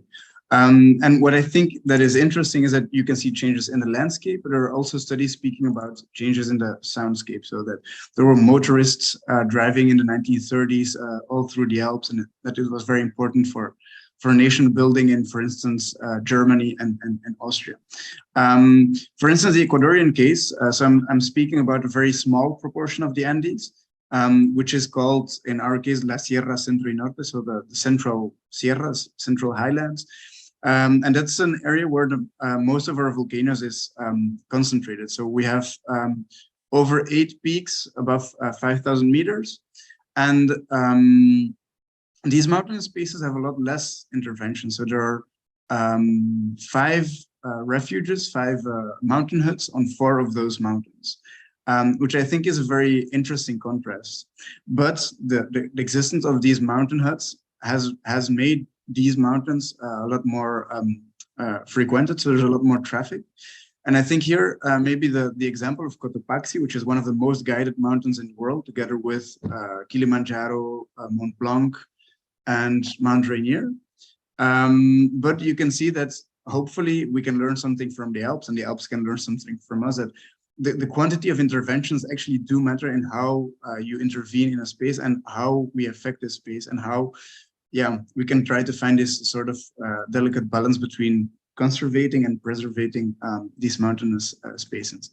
And this is from a personal trip, because I went to Peru this summer, to the Cordillera Blanca, which is a part of the Andes, which is 100 kilometers long. And there, over 100 kilometers, there are only 6 refuges, and most of those are quite recently built. And you can see that the valleys where those refuges are built, there's a lot, the paths are a lot wider, there's a lot more traffic, because you have a refuge where you can go and sleep. Otherwise, you need to take a tent and so on and so on. What is interesting, though, in Peru is that there are, throughout this mountain range, this Cordillera Blanca, there are 4 main roads that were actually built for mining purposes. So not mining purposes within a national park, but just outside of the national park of Huascarán. And maybe one last point that I think is interesting, because how national parks are created and thought of is very, very locally developed, I would say. So for instance, in Italy and in France, the practice of having cows and still making cheese within the borders or within a national park is still kind of in use, while the national parks in Ecuador, for instance, have a strict prohibition on cattle, for instance. So part of the livelihood of the local indigenous people has been severely cut since the 1970s, because there was a lot of interest from several foreign NGOs, so from the United States, Canada, some British NGOs as well, to try to conserve these spaces and to protect these spaces. But they were built without any consent of local communities and without any sort of dialogue with mountaineers. So there has always been a tension of the accessibility to those spaces in Ecuador. So yeah, that's maybe something about the Andes. Thank you, Johan. It's interesting to have this different point of view, because of course the different level of development make different constraints and tensions, and it's of course easier if there is less people, and we will speak now about, especially about the different sites where there is maybe too much people, and of course a lot of people, especially in one concentrated time. And if we go further in discussion of the success of outdoor sports in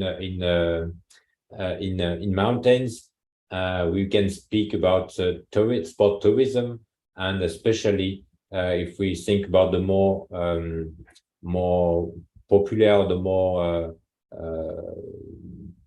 built area environment, we think first about skiing.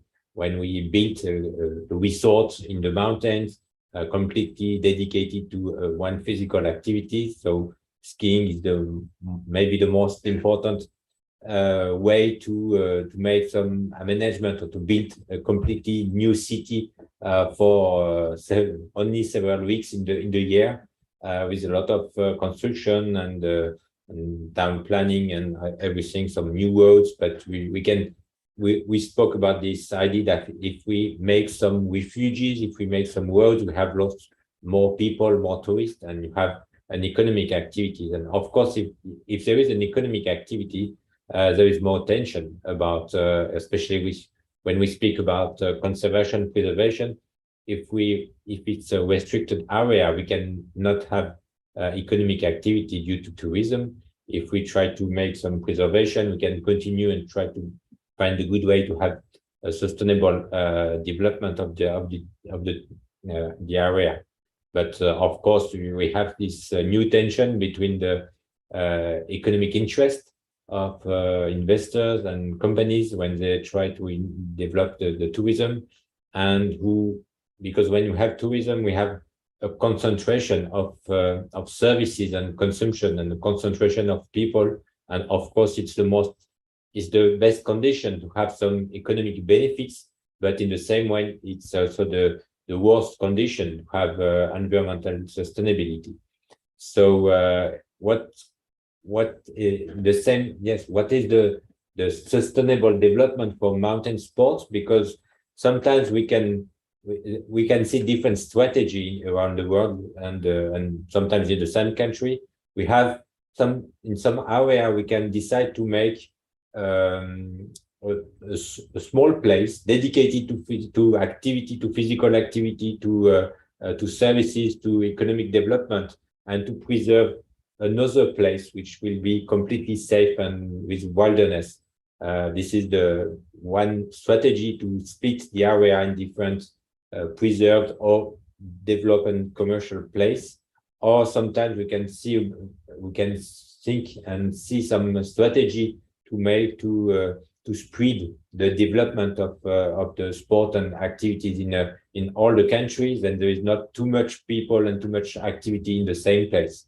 So we have different strategy, polarized, band, dispersed, and it depends of the country, of the activities, and we have this different strategy to try to develop a sustainable sport tourism. So I want to ask you now if you have some example, some good situation, some bad situation, and choices about this different strategy. And we still have 10 minutes, so if we can split the times in 4 or 5 minutes for each, it could be good. So, Johan, Joran, do you want to go? Yeah, sure. So what I think here, for instance, what is very interesting, so maybe a quick example from Quito, from Ecuador. There was this lively debate going on between two main figures within the mountaineering community, a Jesuit priest and let's say a man who was in formation to become a priest, but then got out of the church. And so the Jesuit priest, El Padre Rivas, he always defended that to be a mountaineer, you needed to be called. So it was a very restrictive and maybe even an elitist way of seeing mountaineering. So he was already from the 70s and 80s onwards concerned with the big quantities of people going to the mountains close to Quito, because he was a Spanish priest, and he arrived in 1950. So he saw a very big change from virtually having no people in the mountains in the 1950s, or very few people at least, up to the masses in the 1980s, where they organized mass excursions. So with over 1,000 people to the mountains close to Quito. And Fabian Zurita, so his nemesis, you could say, he was very he was very in favor of developing mountaineering sports as a part of the education of the children in Quito. And so he was a big promoter, and he organized big camps with a lot of people going to all these mountains. So there was this big tension, I would say, throughout the 60s up to the 1990s, maybe, between those two figures. In any case, what I think is very important is to see why certain spaces have become so visited. So why is Cotopaxi so important? Why is Chimborazo so important for foreign mountaineers? And the same we could say about Mont Blanc, Alpamayo, Huascarán in Peru, for instance, which is actually a terrible mountain in the sense that it is dangerous. It is not necessarily a fun climb, but it is the highest mountain. So that's why it has this specific symbolic value. So I think here, what is important, especially in bigger ranges, that the work of modern guiding associations will be key, because otherwise there will be still, I don't know, over 100 people on Cotopaxi, and the other mountains will be empty. So I'm personally more in favor of this sort of more of how do you say, it's like diffusion model, where we try to diffuse a little bit more the activity, although this is obviously also problematic in terms of waste and so on and so on. So yeah, and especially for bigger mountain ranges, I think this is a very viable option. So where there are not only 20 expeditions on Huascarán, but at least 10 of those expeditions can spread out a little bit more through the range. Well, yeah, I think I will agree with that idea of a more dispersed model of mountaineering practice. In the summer school this week, I asked the question if it was time to stop climbing on Mount Everest. So this relates to the idea of why are certain sites seen as important to make an ascent. And of course, Mount Everest is the highest mountain in the world, but it is facilitated, of course, by commercial concerns. It's a commodified mountain in many respects. Of course, it would be possible for Mount Everest to be rested. There could be a temporary stop on climbing on Mount Everest. There could be a permanent stop on climbing on Mount Everest, because there are other, it's a dispersed range of mountain peaks, and Nepal could still retain some kind of tourist industry, but the pressure could be removed from Mount Everest, which is probably exhausted as a site. So this idea of dispersal, if it's moderated through policy sensibly, and Nepal has policy for its culture and tourism, it has policy for the cleaning up of Mount Everest. So, with some consideration, it's possible to maintain local tourist economies, I think, but be more measured and considered in the ways that certain mountain sites are exploited by commercial concerns, I think. Thank you, Carol. And I think the comments by Amanda on the chat is made the complement, because she mentioned maybe the difficulty to manage the preservation, and especially in the different parts in the US or China, and also the human activities. And it seems to be, if I'm right, it's important to have a balanced activity and to preserve some human activities, because it's better for the environment too, and not only have some restricted area without any human activities. So, of course, the question is always complicated and difficult, and we have to balance all the environmental aspects, and how all the people who work on climate change and ecology know how complicated is the balance. And if you make something, you have some good consequence on the first problem, but at the same time some bad consequences on other problem that you don't think about. So of course there is no it's always complicated to manage, and because I look at the time, I think we have just a couple of minutes if there is some question in the room, in the virtual room, or in the room in Sapporo, and then after I will try to summarize this all these very interesting ideas. So if someone want to react on the chat or to raise a hand in the Zoom window, we are open to question, to panelists, or just to make a comment or contribution to the discussion.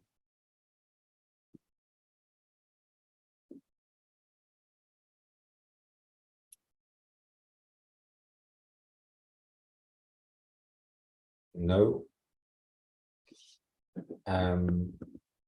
Okay, so I will try to make the synthesis of the discussion if I can.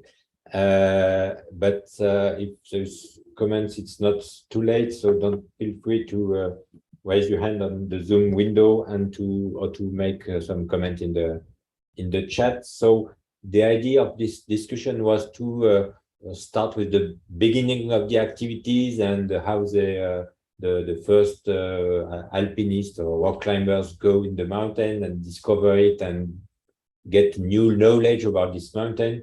So the knowledge was partly about with the body in altitude, or partly about the path and how to go to the top of the peak, maybe more about these activities, the body activity, and less about the environmental condition. Firstly, but time after time, the environmental condition become more and more a topic and have the interest ways. And we have this discussion about conservation, preservation. So the preservation go to the restricted area, and that we sometimes have in some national parks or natural reserve in different parts of the world. And but another way is conservation used in many areas, sometimes with the discussion about the public authorities and the practitioner who discuss how to develop or to preserve the activity and the access of the activities, because at the end it could be the restricted area for physical activities also bad for the development of mountain sports and outdoors. And but the success of all these activities is very important, and of course we have the sport tourism with all the outdoor activities. Of course, the ski is the most important, but if we look at alpinism, in especially of course in Mount Everest, we know all this problem of the preservation of the environment in this area, and it's the same in Mont Blanc and others. So it seems to be you agree that it could be better if we can have tourism outdoors and sports in a lot of different places and not all concentrated in the same places for the sustainability of the sites.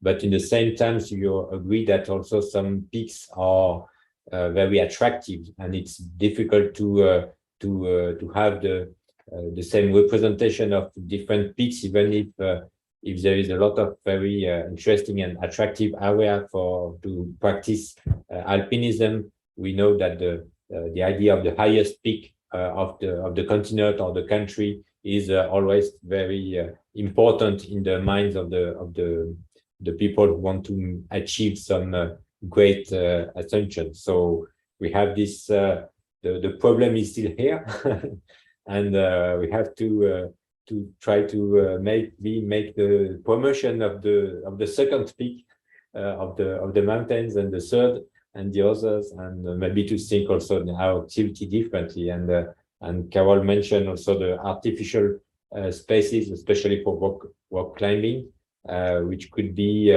both an opportunity but also a treat at the end if all the people who practice in the city go on the cliff in the week after. So the question is still here, but we have some good insight from different country activity and geographical area, and to see the sustainability of this mountain sport. So thank you very much to Carol and Joran for their testimony and interesting words, and thank you, Amanda, for the comments on the chat, and I let Tom manage the following session. Thank you very much to all of you.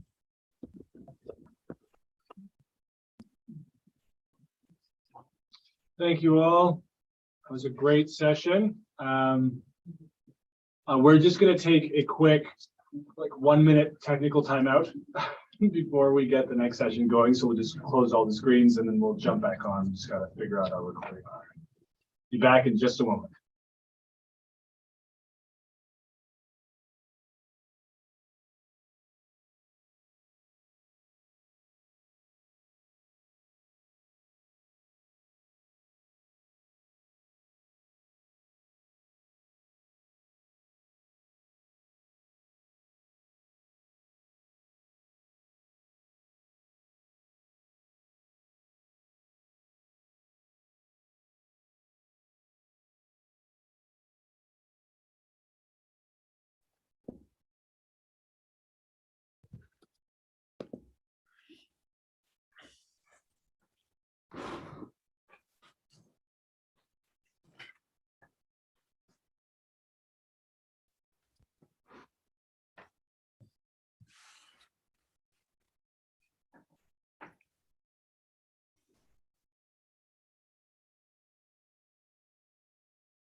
And we're back. Hi, everyone. I'm going to let our moderator actually introduce everybody, but I'm going to introduce our moderator for this next session on conservationism and physical culture. With us is Dave Cudworth from De Montfort University. He was actually lecturing here at the Hokkaido Summer Institute, and his research focuses on forest schools. And so he stepped in as an alternate today to moderate. And so he has everything here, and I'll let him take it from here. Thanks, Tom. Okay, welcome everyone, particularly the panelists. So this third session, conservationism and physical culture, it actually flows quite nicely from the previous discussion when thinking about the preservation and conservation of the mountain. But also there's links with the first session, playing with nature, and this whole idea about our engagement with the natural environment. How can that develop this idea of environmentalism, environmental attitude? So I'm really pleased to be here today. So what I'm going to do first is just give you a bit of an introduction to the panelists. So first of all, here in Hokkaido, we have Professor Keiko Akida, and she is a professor of sports history here at Hokkaido. Much of her research profile has focused on pre-modern British imperial sporting legacies, but her current area of interest is the UN SDGs in relation to transnational sporting histories, which is the overarching impetus for this roundtable and broader project. And secondly, we have Doug Booth, who's the Dean of Faculty of Venture, Culinary Arts and Tourism at Thompson Rivers University in British Columbia, Canada. And he's a leading sports studies scholar whose current research focuses on our socio-cultural understanding of the beach. From his institutional profile, and I quote, he has a long-standing interest in the beach as a site of physical culture and as an intersection between nature and culture.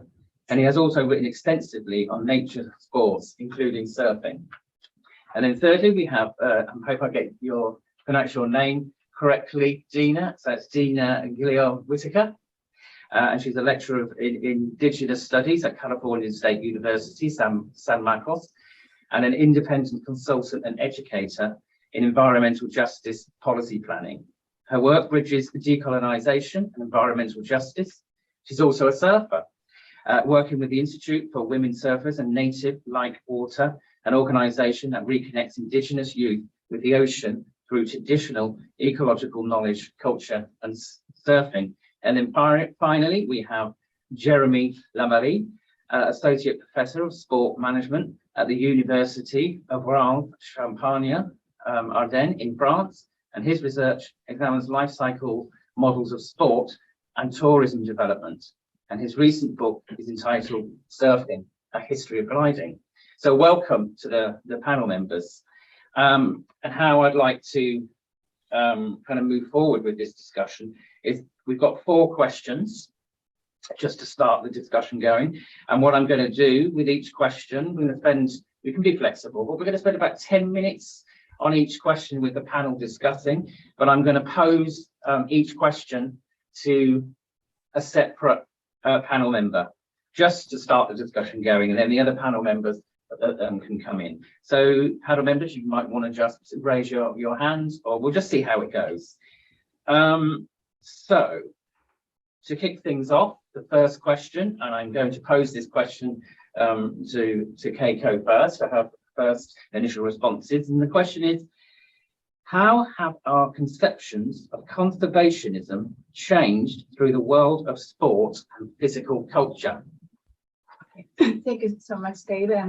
We were starting my opinion. Let me say I'm really delighted to share this session together with these panels. So nice to see you all. Thank you for joining this discussion. And I'm a Japanese and working at Osaka University. However, I'm focused on the pre-Victorian and sports history for a long time, more than 25 years ago.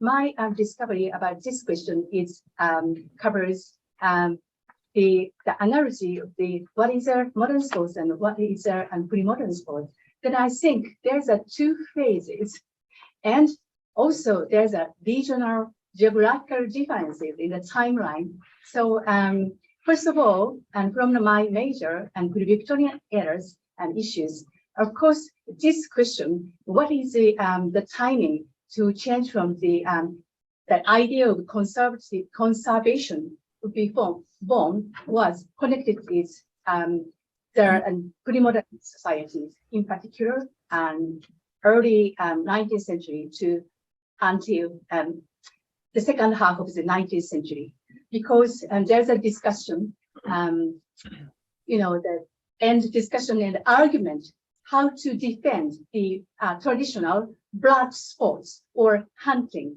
which is gradually changing into the modernized competitive sports to take a longer period, because that is a difference in the rural area and the urban area. However, urban and reformist ideas with philanthropic or religious idea push to change the circumstances. And from the side of the huntsman or sportsman, try to keep on their culture that is for criticized by the logic of savageness. And this argument was well known to most of the people. This is a civilization process, of course. So typically, Icsspe'S, Royal Society, was credited to the animal, was discerned, and when I focused on the date, that was initiated in 1924, but it takes more time, and some act was issued by the influence of the Icsspe'S. That is in my memory, it was 1830s. That is the first phase.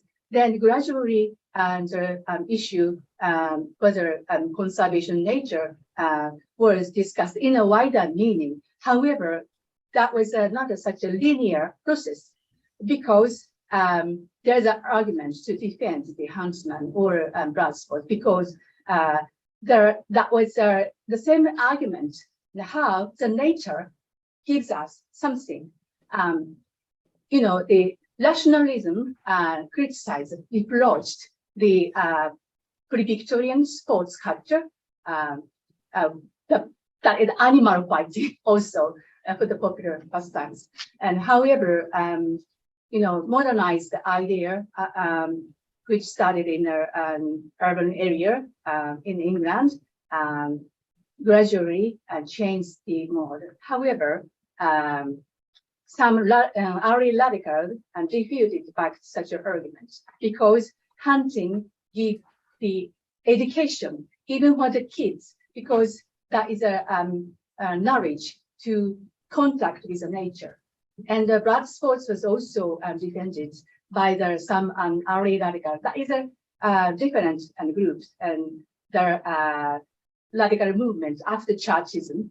So early radical sometimes look at the rural cultures. That is an argument in a very precise argument existed. And second phase is very similar to the that's pre-Victorian era discussions. That was already in the second session. Carol mentioned that is a difference between the preservationist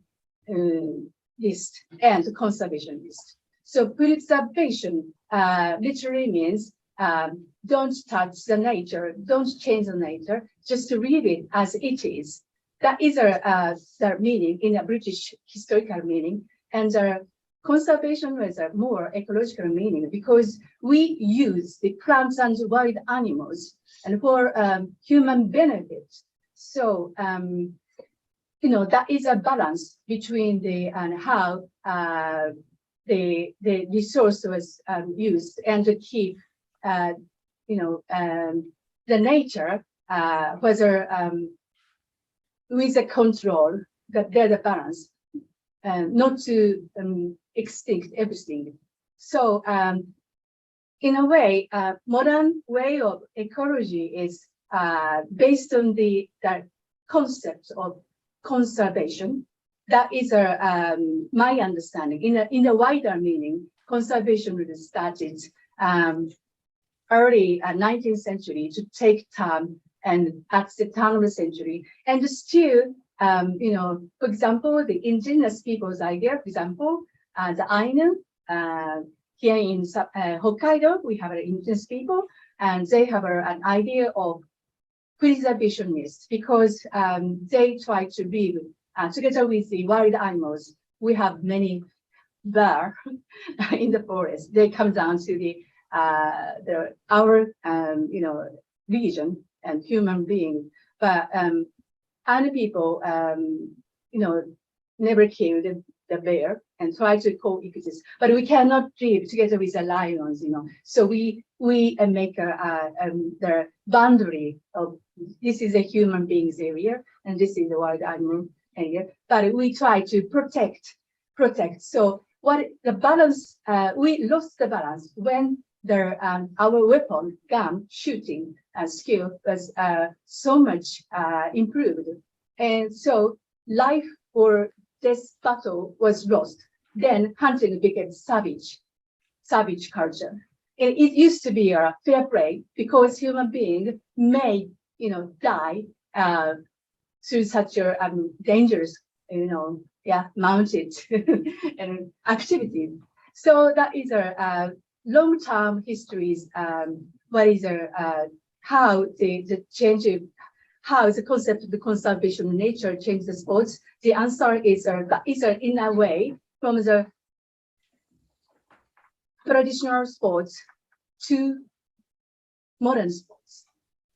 However, second phase was also come because we need the nature. That was also already discussed in my class and the last 3 days. Also, someone invited scholars talking about how we can go back to the nature. So this argument was still continued, and we that is Eric Hobson's and Terence Ranger's were invented, tradition. So new sports were recovered, reconstructed to refer to the traditional games. And we are still trying to touch the nature, which was included in the traditional sports and other new way to fit for our modern culture. So it is very difficult to summarize, but at least we experience two phases. That is my idea. Lovely. Thank you. Thank you, Keiko. So, other panel members, any thoughts, comments that you'd like to bring in here at this stage? So, you've got you. Oh, Jeremy, please. Yes. Oh, no, I was just thanking the moderator for unmuting me, because I just realized that I mute myself so I can type note, but then I'm not allowed to unmute. So I was just thanking the moderator for unmuting me. I believe. Thanks, Dave. I'm happy to jump in, say a few words here if that's appropriate. Thank you. Yes, please. Yeah, I mean, in that you posed the question about how conservation or how sport has changed notions of conservation, and in one sense, I would say that sport has been very important in changing our notions of conservation, and I think it's. I'm struggling to think of a sport now, certainly not a major sport, which doesn't have or doesn't reflect on conservation values, conservation issues in some sense. And you think of the obvious examples such as skiing and surfing, those sports which have traditionally been in the outdoors. Well, I think certainly the governing authorities are much more conscious of the environmental impacts that they are having, that their sports are having. The question, I would change it slightly though, and say how effective has this alert to conservation been? And that's where I'd be starting to become a little bit more critical and a little bit more apprehensive about how much change there has been and how effective that change has been. It's all very well for national governing bodies to talk about conservation issues and ask patrons and participants to throw their plastic bottles in the rubbish bin. It's a lot more significant to ask, how do we get to these venues in the first place? What impact does the venue have on the environment? And the classic example has got to be in a couple of weeks' time or a month's time or later this month, the World Soccer Cup in Qatar, for example.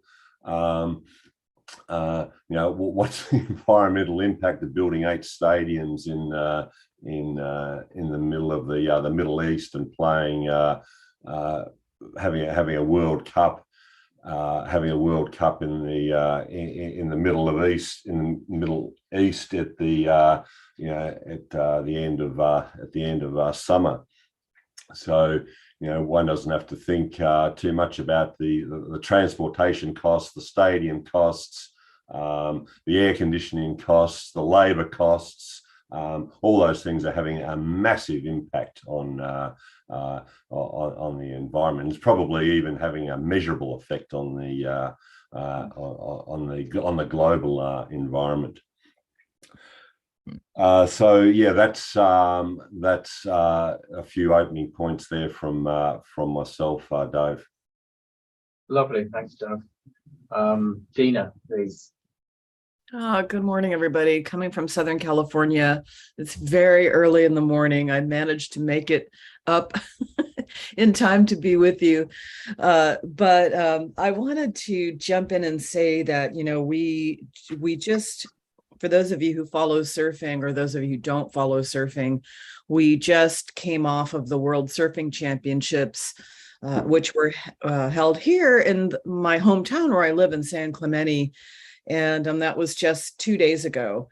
And I was, very involved in some of the planning. I work with the World Surf League. The World Surf League is who puts on this the World Championship Tour. And it's the hub of global surfing in the world. So of the professional surf, industry. And so I work with them quite a lot about how to work with indigenous and local communities. It's something that is new to the WSL, relatively new in the last few years. And it's part of, I think it's fair to say it's part of their work with WSL Pure, which I call Pure the environmental wing of the WSL, the World Surf League. And it's, not surprising that conservationism is becoming more and more of a central, concept and concern for the World Surf League, because surfers who are, it's obviously surfers who are in the ocean are impacted. They're really on the front lines of impact of, ocean, problems with the ocean and pollution and things like that. But also beach spaces and how beach spaces are being impacted by climate change and sea level rise and things like that. And so we see that certainly directly, for example, in San Clemente, where the World Championships are held at Trestles Beach. I wonder how long we're gonna be able to do this, the World Championships at this beach anymore, because erosion is so bad. There's almost no beach left. And so the footprint of the event itself, no matter how much they try to scale it back, is becoming more challenging and difficult to produce this event, this global event, and try to keep people from coming down onto the beach. There's, thousands of people would be on the beach if the beach could accommodate it. But each year the effort is put out there to keep people from coming to the beach because the impact is just simply too great. So there's that point. But another point that I wanted to bring up is something I was talking just on that day, 2 days ago, was talking to Chad Nelson, who is the CEO of Surfrider, the Surfrider Foundation, and which is a global, it's a global environmental conservation, ocean protection organization of surfers that began in 1984. But he and I were talking about this and saying that it's really interesting how so one of the things that the World Surf League is doing is really trying to expand its work in diversity, like diversity, equity, and inclusion, to bring in, more people of color, and so that's part of I think the growing need to and involvement in doing conservation kind of work, or at least advocating for conservationism. The World Surf League is a private organization, and it tries to stay out of politics. And I think that that's something that that you see a lot in professional sports. You see a reluctance to veer off into politics, to take stands on political initiatives and things like that. And but I think as in outdoor sports, as the environment, as climate change intensifies, as environmental degradation intensifies, there's less and less of a luxury to stay out of the politics of all of it. So no, it's less and less acceptable for professional sports organizations not to take a stand on political, ideas and initiatives that that are centered on conservation. So that's one of the changes that I see, that it's no longer acceptable. It's becoming, let's say, it's becoming less and less acceptable for professional sports organizations to avoid the politics of conservation. So that's my answer to that question.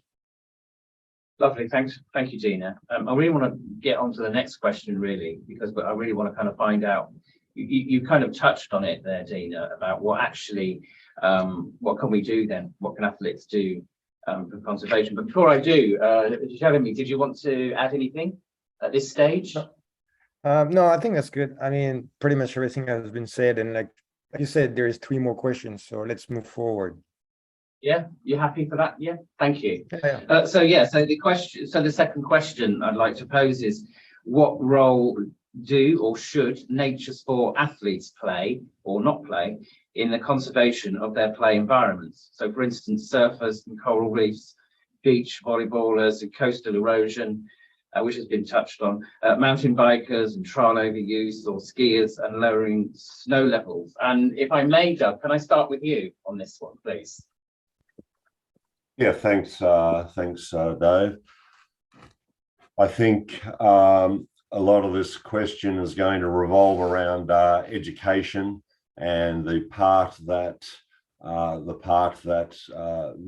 national sporting organisation, national governing bodies, and international governing bodies are playing in educating individual athletes, who are coming from such a diverse range of circumstances and situations and contexts that we certainly can't assume any homogeneity regarding their understanding of, as Dina said, the politics of conservation. We can't assume that they're bringing any knowledge of conservation to their activity.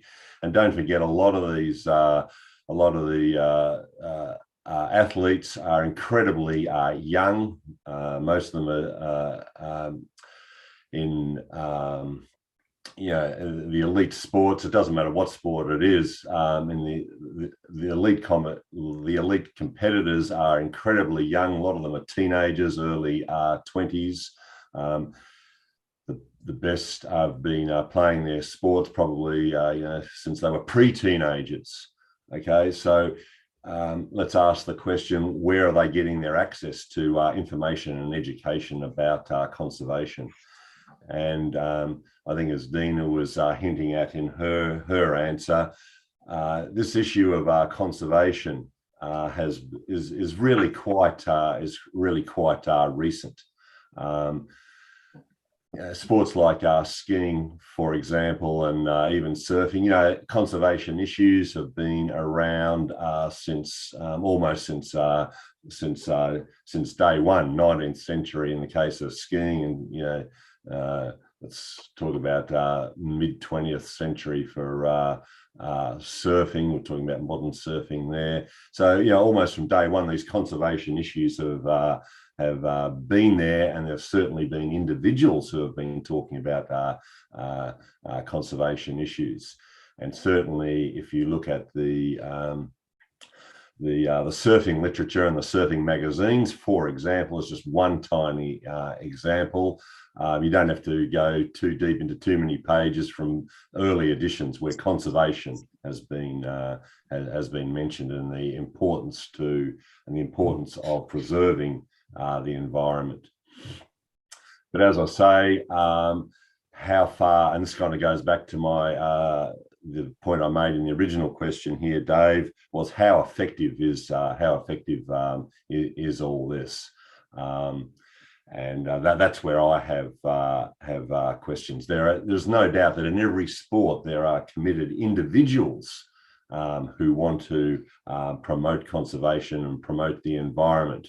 But how far does that extend to the broad mass of the greater mass of participants, and how do we educate them and get them to change their ways? I'm not quite sure whether it's even possible. But again, as Dina was saying, there's certainly in some sports, certainly efforts are being made. I'll just add one example of heli skiing, for example. Very, very popular in parts of the US and certainly in northern Canada. Well, you know, you can talk about conservation efforts all you want within heli skiing, but the fact of the matter is, once you launch a helicopter, get it up into the mountains, you've got the fuel consumption, you've got the incredible noise, you've got probably every environmental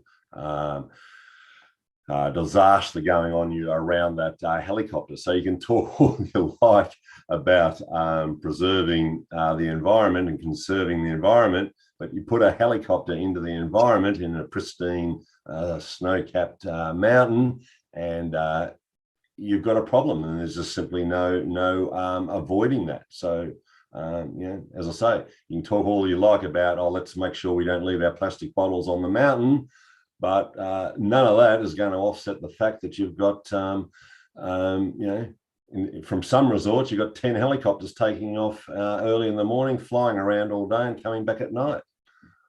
So I just leave on that example, Dave. Thanks. Yeah, no, thanks, Doug. Jeremy, over to you, please. Yes, thank you very much. Thank you very much, Doug, for that thoughts. It's very interesting. What I would like to raise in that question is that the very way it's written, it does imply that all athletes, surfers are the same, or all volleyballers are the same, or all bikers or skiers are the same. I mean by that I did conduct fieldwork in Hawaii for a year, in California for 2 years, and in France for a year. And what I've noticed is that the very much idea of conservation or environmentalism is different at all of these places. You know, protecting the environment doesn't mean the exact same thing for French surfers, for California surfers, and for Hawaiian surfers. So that taking into account, I think the most important thing to be in mind of in the first place is that surfers, for example, and surf athletes are not a homogeneous group. So there are two ways of things that problem, from my point of view, is that if you want to have a global approach to and homogeneous approach to conservation of the environment, these will come from international, organization, whether it is the World Surf League, whether it is the International Surfing Association, so on and so forth, which necessarily will have a top-down communication and implement global response to and global behavior to save the environment. But at the local level, though, which would be the bottom-up approach, you will see different responses to same issues, such as pollution of the ocean, pollution of the beach, because the local communities are just different. The way that surfers in Biarritz act to protect the environment, the way they gather under a non-profit organization, which is called an association under the law 1901, is different from the one in California, who will have to come up with a different organization called 503c1, right? So I think that's one point to bear in mind is surfers are both a homogeneous group at some point, but it is also very heterogeneous, meaning very different from one place to another. And I would argue even from one county to another. When I studied San Diego surfers, they don't want to look like the Los Angeles or the Orange County surfers. And thank you. Thank you, Jeremy. I'd like to move on. If it's okay with Dina and Keiko, could I bring in the third question, or would you like to quickly say something? Okay. I will be last, but I will stay. Okay. So Dina? Oh, okay. Yeah, just one of the things that crosses my mind and that I think about a lot is, there's a fundamental tension between like how in the world of outdoor sports, for example, like the because sports are commodified, right? They're commodities, and they're run by corporations and they're run by organizations, and there's always this impulse to grow the culture of whatever sport. So let's use skiing or surfing in this example. So there's a fundamental tension to grow the sport for the purpose of, increasing profits, right, from the manufacturers of sporting equipment and, clothing lines and all that kind of stuff. Between that on one hand and the consumption of the resources, let's put it in those terms. For example, the mountains that are used to ski on or the beaches that are used to surf on, these are very limited resources. And yet this impulse to grow these sports and these really finite resources is constantly in tension. And that's something that we don't like to talk about and people don't like to talk about. And I think that this is, when it comes to conservation, there's a disconnect there, and we haven't really addressed that yet in these spaces. Thank you, Gina. Okay. Good. I think this question has an analogy with the idea of the ecotourism. Now it's the time that tourists, this tourist is a primary tourist or surfer tourist, not only the professional, every tourist surfer or who enjoy there. It cannot be the outsider or visitor.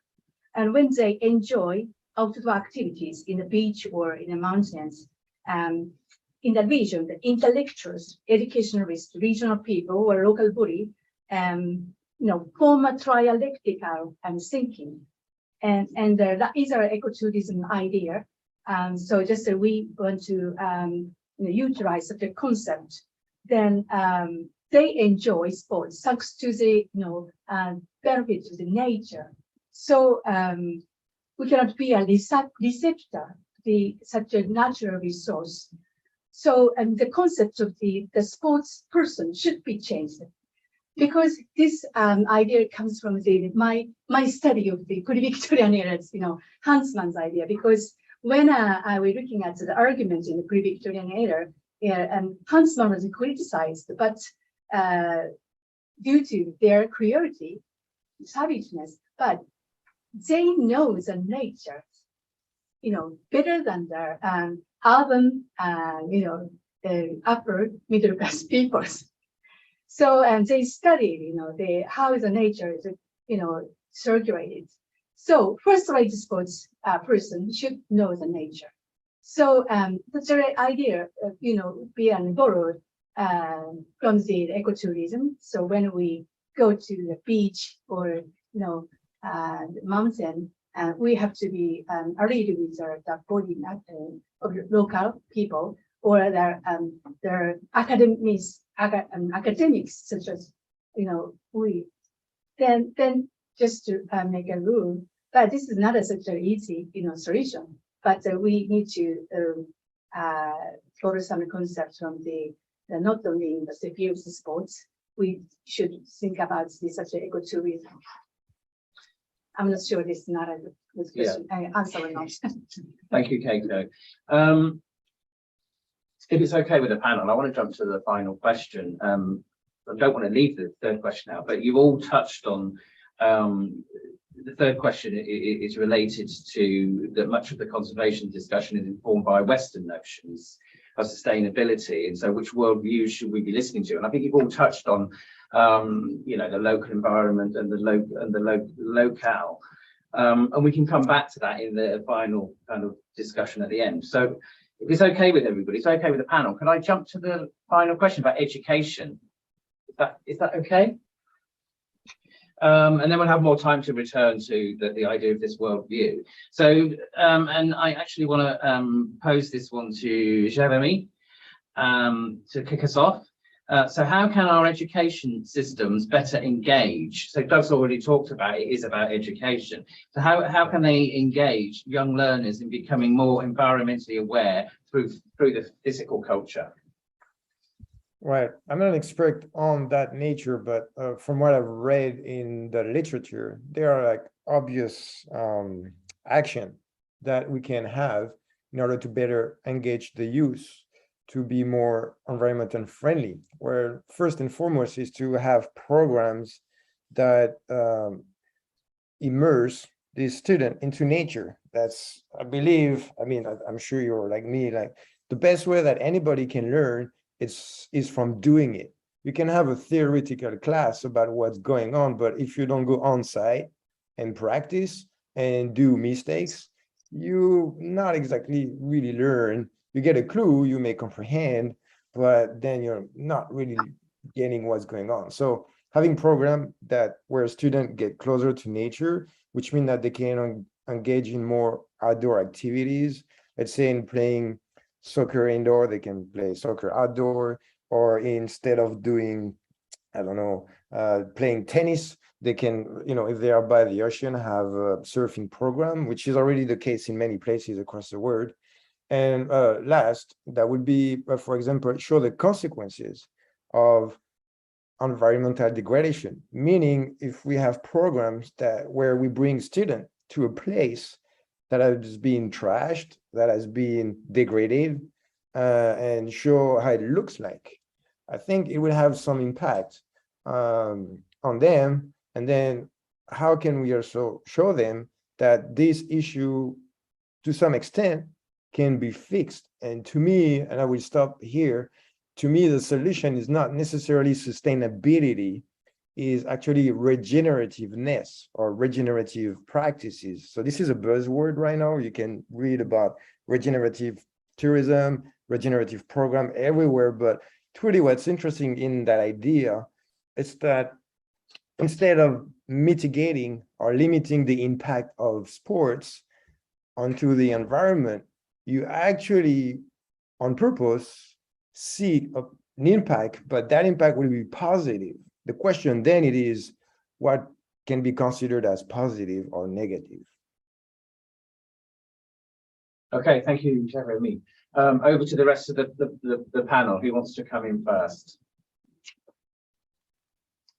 I'm not sure if you've got anything substantive to say there, Dina. Most of my stuff remains very pessimistic about education per se there, Dave. So I think kind of suggesting what Dina was saying earlier, or hinting at earlier, and I think what also Jeremy is hinting at, this is going to require more than a simple education. This requires a fundamental ontological shift in thinking, and we've got the models for it, and it's coming from Indigenous communities around the world, and clearly they're having an educational impact.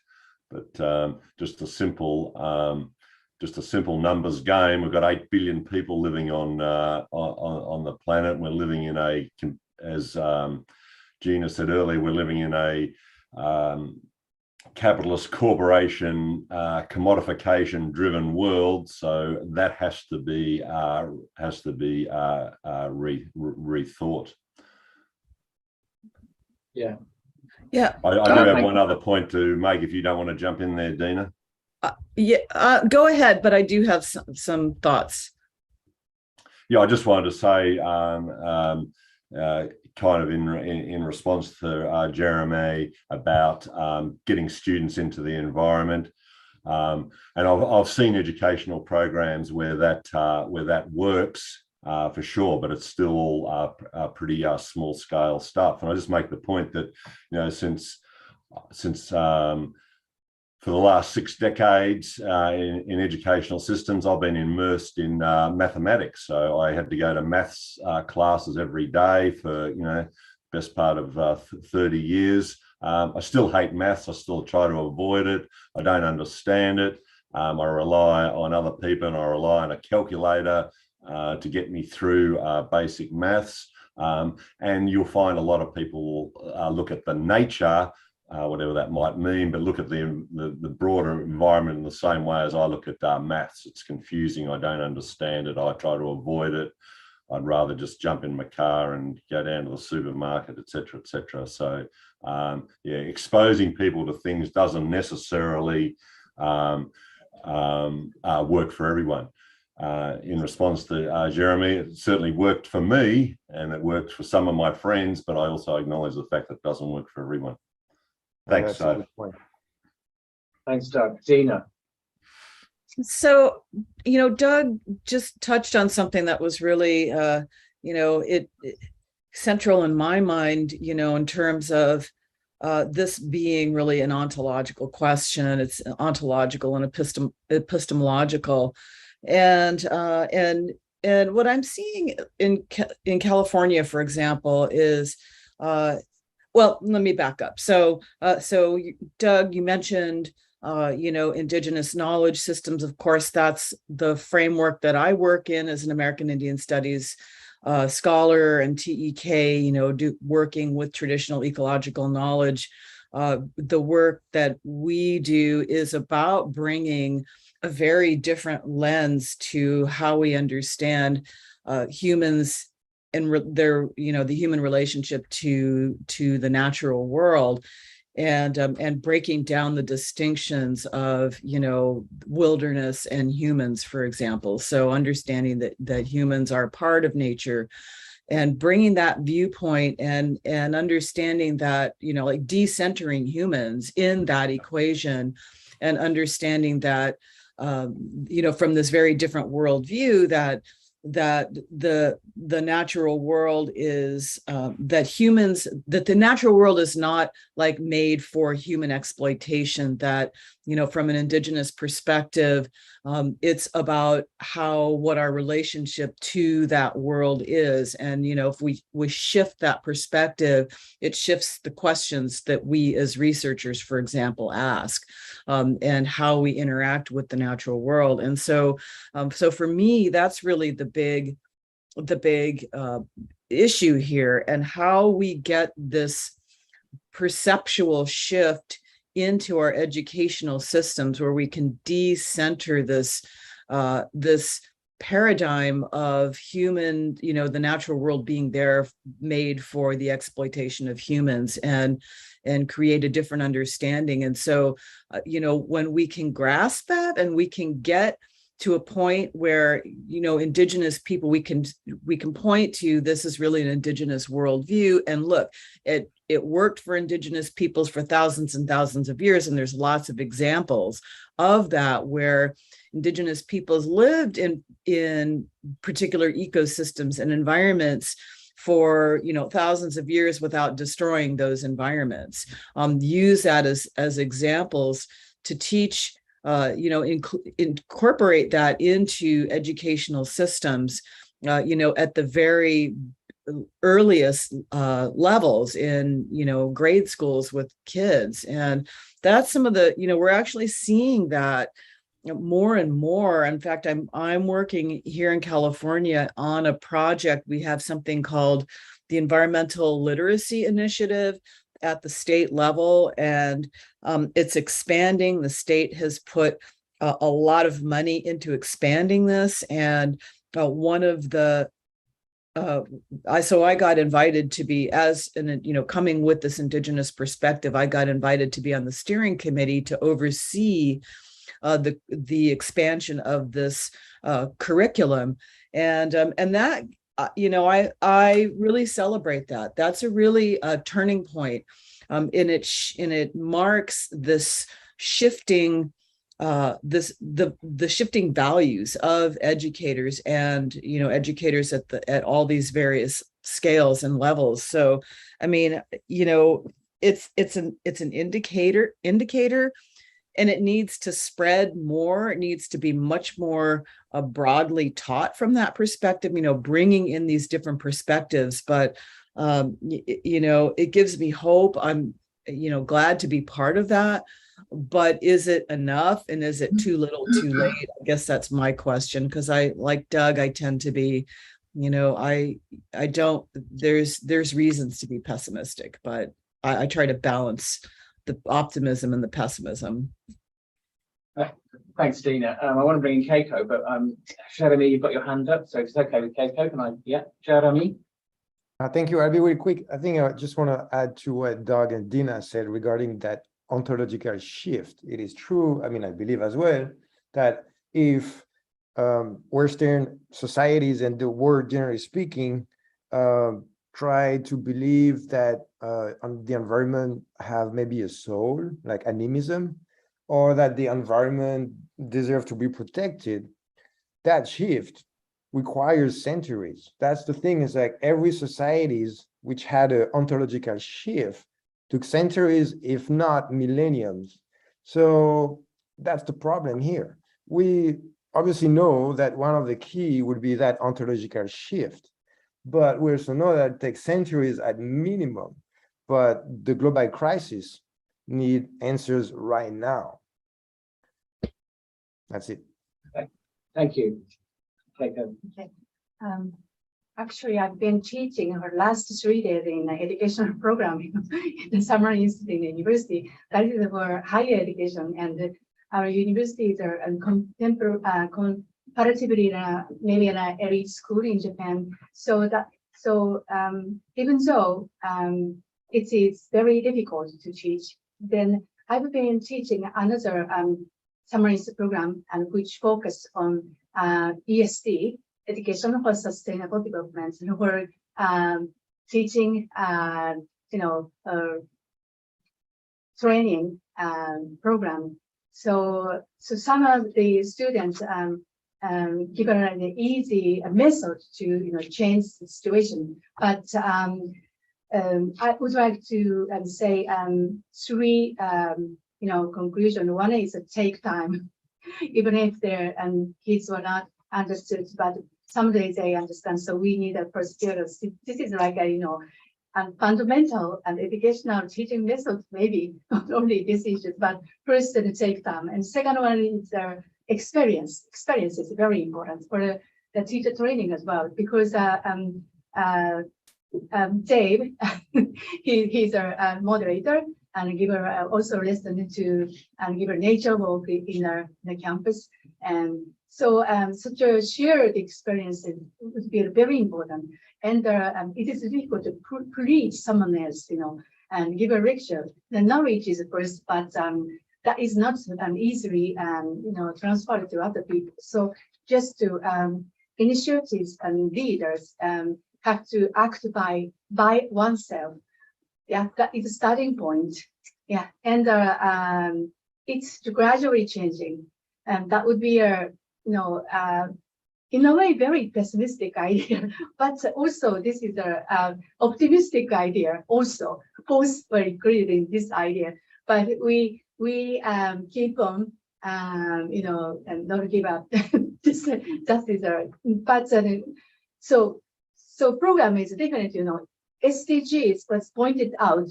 We can get many knowledge. What is a sustainable development goals? What is the climate change? What is the reason? But ESD the difference. How we can change the world? It's a really tough work. So just we share the difficulties in our teachers. Yeah. Maybe you can comment on this. Okay. Well, I was going to. It just reminded me with my work in forest schools.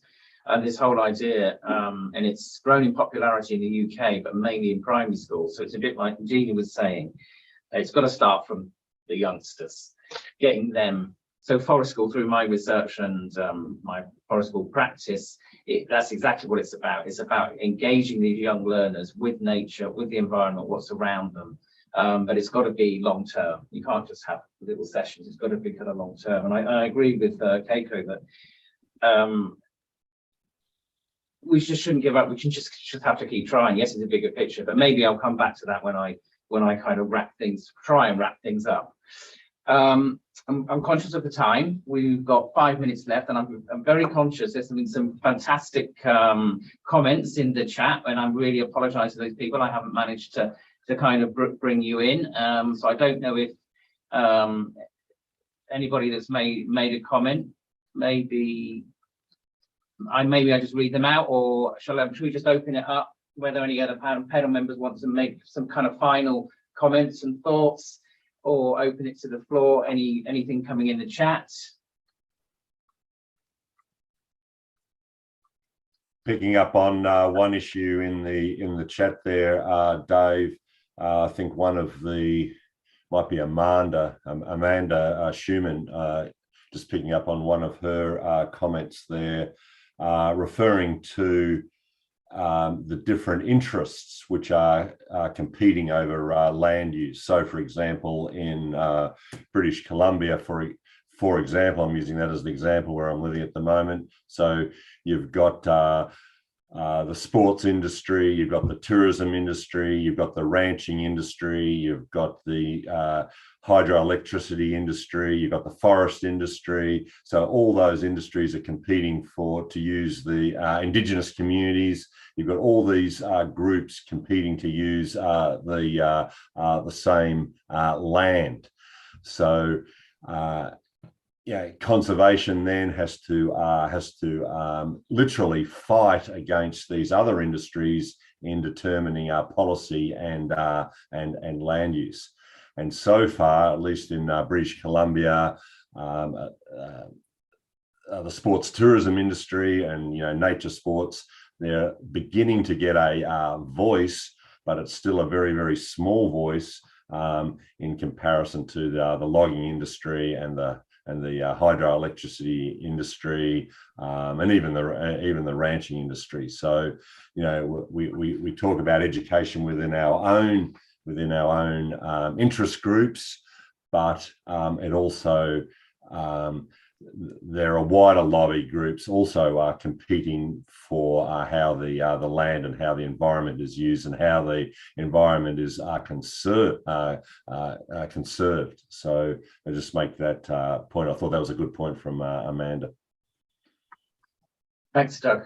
We've got a couple of minutes left. I do want to try and summarise. It'll probably take me about a minute, but any kind of final thoughts from the panel members, or anybody want to put something in chat they want to be read out? Just final couple of minutes. Okay, let me say, because I could not read every any comments, but thank you so much for the comments. And some of them are touching on the mega event IOCs and initiatives about SDGs. I want to say that this is a really difficult question, because the IOC's idea is holistic. So SDGs has 70 goals, but each category has a different goal. Then sometimes it was has a contradiction between them. For example, when we focus on the Winter Olympic Games here in Sapporo, and downhill was try to be in reforest, after the downhill use for the jumping facilities, and that was environmental legacies. But on the other side, economic legacy was asserted. Then there's a contradiction. But as a whole, that is summarized as SDGs. So that is a program. Then we have to make the things diversified and to confront each goals and IOC's ideas and political. I think so. So not such an easy one. That's just a thank you. Yeah, comment. Thank you. Okay. Any final thoughts, comments? Anything? Okay, so let me try and sum this up. I've been sitting here listening to the experts, and I really, really appreciated all your thoughts. This is clearly a massive issue, a massive problem, and it's not easy to solve. And I don't think, like Doug's very pessimistic. I'm kind of agreeing with Doug. I'm quite pessimistic. But when Dina, you talk about the environmental initiative model that's happening in California, I mean, this is I think this is something, at least it's something we can hang on to, and we can try. It may not be, it might be too late, possibly is, but what else can we do? And so, like Keiko says, we shouldn't just give up. We should just try our best. I quite like the idea that about this worldview question that we didn't really kind of, but you all touched on it, and this idea from Dina about introducing the expanding work on the diversity, so all those different voices that should come in to this question. And Jeremy and Doug, you've touched on this idea that everybody is not homogenous. You know, all athletes are they're going to come to this from different ways. So I know I haven't done a very good job in summing that up, but basically that is, I'm going to go away with lots of thoughts in my head, and I just want to say thank you very much to all the panel members for contributing to the discussion. Thanks very much. Thank you so much. Thank you. Or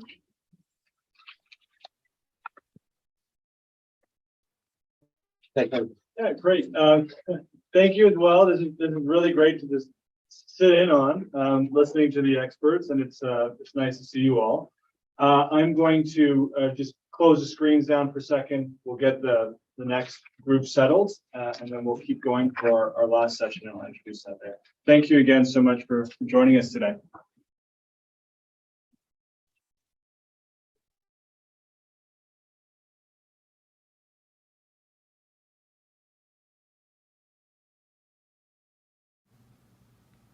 Good morning.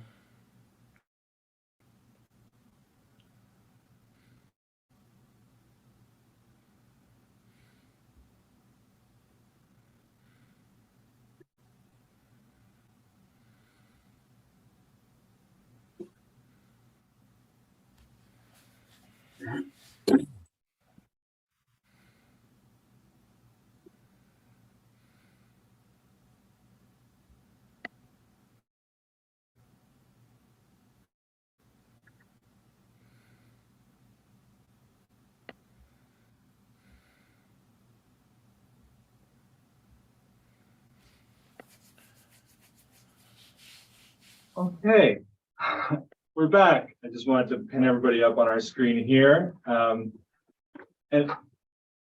you're all the experts, and I'm just going to throw it right to Brian. So Brian, I'd like you to introduce the session, but I just also want to thank all of you for joining us here. I'm really looking forward to this last one. It is our last one, so if we go over a little bit, I don't think we're up late, but that's okay. This is going to be great. So thanks so much for everybody for tuning in. And this is your show. So Brian, take it away. Great. Thanks so much, Tom, for asking me to do this. And my apologies for coming in a little late. It's 6 a.m. here on the West Coast in Canada. So that's the reason. So I'll just get things going here. So hello and welcome to the Sustainability, Climate Change, and Future of the Sport session for this Greening Sport Roundtable. I'm Brian Wilson. I'm a professor in the School of Kinesiology at University of British Columbia, UBC, and the director of UBC's Center for Sport and Sustainability. As I said, I'm based today in Vancouver on the campus of UBC, and in saying this, acknowledge the land where UBC is located is the traditional, ancestral, and unceded territory of the Musqueam people. It's my pleasure and privilege to have this opportunity to moderate a session with this outstanding panel of experts on sport and environment-related issues. We'll be engaging with a set of questions pertinent to the theme I mentioned earlier. All right, so in terms of the structure of the session, with just 1 hour to work with, well, it sounds like we might have a little bit of room to move and 15 minutes for questions. I'm just going to start with a very short opening comment about the aims of the session, followed by a brief introduction for each panelist, with the idea that we'll begin the panel discussion by asking each panelist to say a little more about themselves and feature whatever aspects of their backgrounds and interests and work that they would like to share. So these individuals, I should say, all deserve far more detailed introductions than I will offer here. So I certainly encourage you to also look them up if you haven't done so following the session to explore the really important and interesting work that they do. So the aims of this session are in some respects quite straightforward. And I know they would build directly on some of the discussions that have just taken place. So to state what's already been discussed, concerns about the impacts of climate change now and into the future are well known and well established, including its impacts on human health and the world's ecosystems, with various inequities also known to be associated with climate change as well. We're of course here today to talk about relationships between sport and climate change, which means considering the impacts of climate change on sport, as well as the impacts of sport on climate. And while referring to sport's impact on climate commonly and justifiably refers to negative impacts, we also might consider here the potential of sport as a forum for promoting positive changes as well. And some of the questions are oriented around that too. So with this in mind, questions about what the future may hold for sport in light of these relationships and just the future generally, and how current decisions and actions may impact the future negatively and positively. These are questions that are crucial to consider, and it's these questions that will be discussed by our panel of experts today. So without further ado, I'll now offer those, again, very brief introductions for each of the panelists that we're fortunate enough to have with us to discuss these questions. So I'll start by introducing Dr. Dan Henhock. So Dan is a professor at the University of Manitoba and the Faculty of Kinesiology and Recreation Management. So Dan's research is concerned with, among other topics, leisure sport and recreation within Indigenous contexts, Indigenous land-based practices, ways of knowing and being, as well as narrative inquiry and Indigenous storytelling. So Dan also has an overarching interest in seeking to trouble modern Western conceptualizations of leisure and by extension notions of work through a critical Indigenous lens. So we're excited to hear from Dan today. I'll next introduce Dr. Madeline Orr. So Madeline, I know on your website you say it's okay to call you Maddie. Do you mind if I call you Maddie? Does that work? Awesome. So Dr. Maddie Orr is founder and co-director of the Sport Ecology Group and a lecturer based in the Institute of Sport Business at Loughborough University, London. Maddie's interests examine the impacts of climate change on the sports sector with a focus on resilience and adaptation in outdoor sports. More specifically, Maddie's concerned with identifying climate hazards most likely to impact various sports and events in coming decades, developing strategic approaches for addressing climate vulnerability proactivity. So relating back to the earlier point as well. Maddie's also interested in the role of sport organizations and sports people as role models and their capacity to inspire climate action among their sponsor networks, supply chains, and fans. Next, we have Dr. Daniel Scott, who's a professor, university research chair, and director of the Master of Climate Change program at the University of Waterloo. Daniel's research includes a focus on two-way interactions of climate change and tourism, including an interest in understanding the implications of changing climate and climate-sensitive environmental systems for tourism, a concern with government and business climate change mitigation and adaptation policy and planning, and with the use of forecasts and scenarios in tourism planning and climate change. And finally, we have Dr. Daniel Svensson, who's an associate senior lecturer in sport management at the Department of Sports Sciences at Malmo University. Daniel's research includes a focus on the history and management of elite sport education in Sweden, sustainability and environmental issues related to the sport and outdoor movement in Sweden, and Swedish hiking trails in relation to sustainability and cultural heritage. Daniel's also investigated the scientization of training methods in endurance sports and meetings between scientific and experiential knowledge, which I think could be relevant to today's conversation as well. So I'll begin with the questions, move on fairly quickly here. So for each question, I'll ask one panelist to get us started. I imagine I'm moving in the same way that we have in the previous sessions, then ask for additional comments from the other panelists. I will say, I mean, there's not that many of us. Feel free to, after the first person spoken, feel free to just speak. If this gets too chaotic, we can do a hands thing. But for now, I'll say let's try and have a proper conversation. Again, there's 15 minutes we'll save to the end for questions. So one challenge we have at the beginning is we have a Dan and two Daniels in this session. So if I say your last names, it's not because I'm being strangely formal. It's just to try and keep things so you know who I'm talking about. So with that, let's get things started. So I'll begin then with two interrelated questions that are really intended to offer an opportunity for our audience to get to know a little more about each of our panelists, each of you, and how you came to engage with issues around climate and sport in the ways you have, and key questions that underlie your work that you'd like to feature, which undoubtedly you'll touch on in the upcoming questions as well. So for this, I'll start with Dan Henhock, and I'll say the two questions, and Dan, then I'll pass it over to you. So the first part of this is just to please tell us a bit more about yourself and yourselves beyond the very basic introduction I just offered in relation to sport and climate change, or anything you'd like. So for example, about your interests, big questions that underlie your work, theories, worldviews that underlie your work, or any other background, activism, or anything else you'd be interested in sharing. And if you see it as relevant for you, if you wouldn't mind saying perhaps a little bit about how you're thinking about climate change and the future of sport is related to this background and these experiences. So I've talked a lot already. My aim now is to talk the least that I possibly can. Over to you, Dan. Great. Thanks very much, Brian. Good morning, everyone. Again, my name is Dan Henhock. I'm at the University of Manitoba in Kinesiology and Recreation Management. I'm a Mohawk from the Six Nations of the Grand River in Southern Ontario. As I was thinking about the first question, I was going all the way back to sort of my childhood and my upbringing. I've always been very involved in sport, particularly through my family's involvement in sport.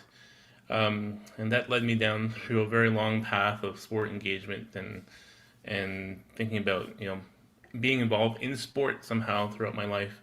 But I came back to do my master's wondering about sort of Indigenous people's participation in sport. And through that process, going through graduate school, actually came to a bit of an awakening, I guess, around understanding the connections between sport and colonialism.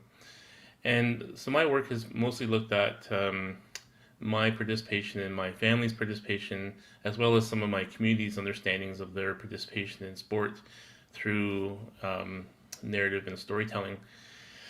I think some of the things that have sort of driven my work has been this realization of how colonialism has affected my life, and I focused on sport in my master's work and my PhD work, or mostly my master's, because sport was front and center of who I was and what my identity was connected to, and as well as sort of its prominent role in my upbringing and my family's life.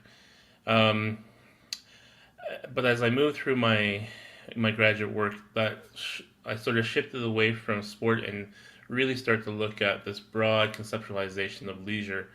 I sort of look at leisure as sort of this umbrella term that then encompasses things like sport and other forms of recreational activity and tourism, but also conceptually how we think about leisure versus things like work. How do we utilize our time? How do we think about meaning in our lives, and how we actually go about engaging with the world in various ways. And through my doctoral work, I really got focused on this notion of decolonization and what that would look like for leisure. If we were to actually take seriously the critiques of Indigenous scholars and think about decolonizing our lives, then what would it be to decolonize leisure?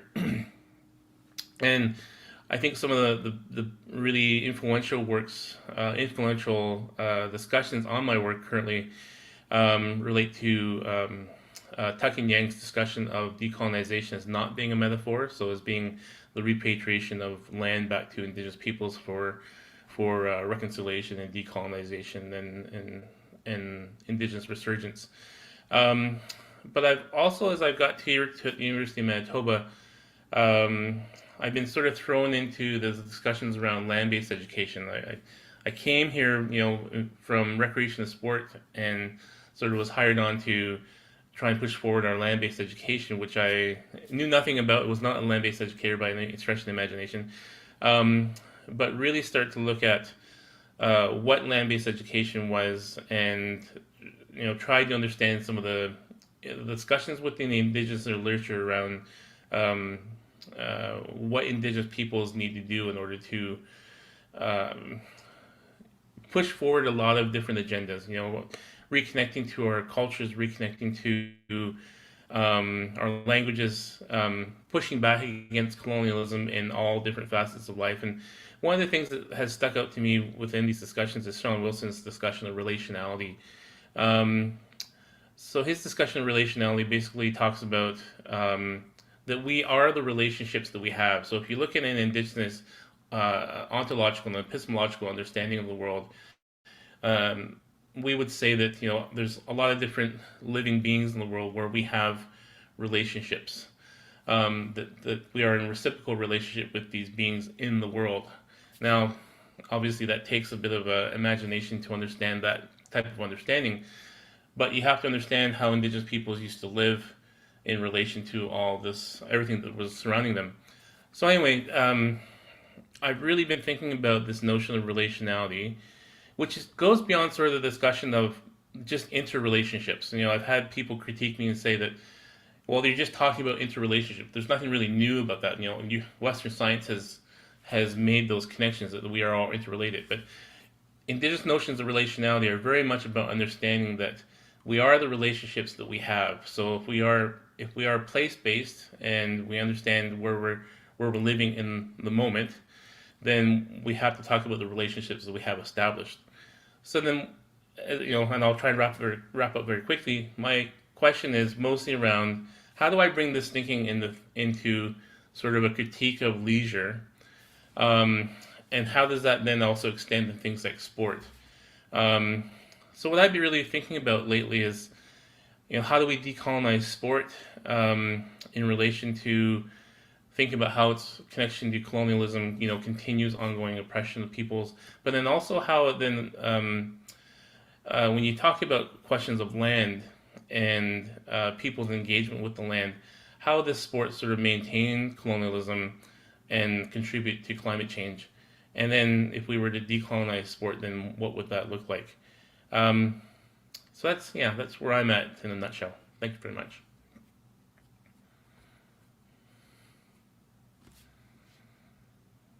No, I think you're on mute, Brian. There we go. Thanks so much, Dan. I really appreciate it. So how about we go to Maddie next, if you wouldn't mind. Sure, great, thank you. So I'm Maddie Orr. I am based at Loughborough, London. They've already said that, but by my accent, you can probably tell I'm not from London. I'm from Toronto, just near Toronto, in Treaty 13 territory. And most of my work has to do with, how is climate change and related environmental crises, so biodiversity loss and nature loss and pollution, how are those impacting sport? And more importantly, I guess, what is sport doing about that? Or does sport recognize that risk? And I come at that from a background in international development. And so I recognize that current economic systems tend to be extractive, unequal, and exploitative, particularly to communities of color, Indigenous communities, queer communities, and women and girls. And so with that background, a lot of my work is really trying to understand how do current systems in sport respond to threats like climate change? Do they recognize that? And increasingly, I'm curious about questions around how does that fit into a broader narrative of non-economic loss and damage due to climate change, which is the terminology that the United Nations uses that was proposed originally by First Nations peoples and then governments coming out of the South Pacific around what's happening, what happens to our culture, what happens to our people, our health, our communities when climate change erases our places where we live and play and work. And so I'm curious about how sport figures into that conversation and about what would reasonable climate reparations look like and reasonable from whose perspective. So I'll stop there, but that's where my work has been in the last little while, and I'm excited for this conversation. So thanks for having me.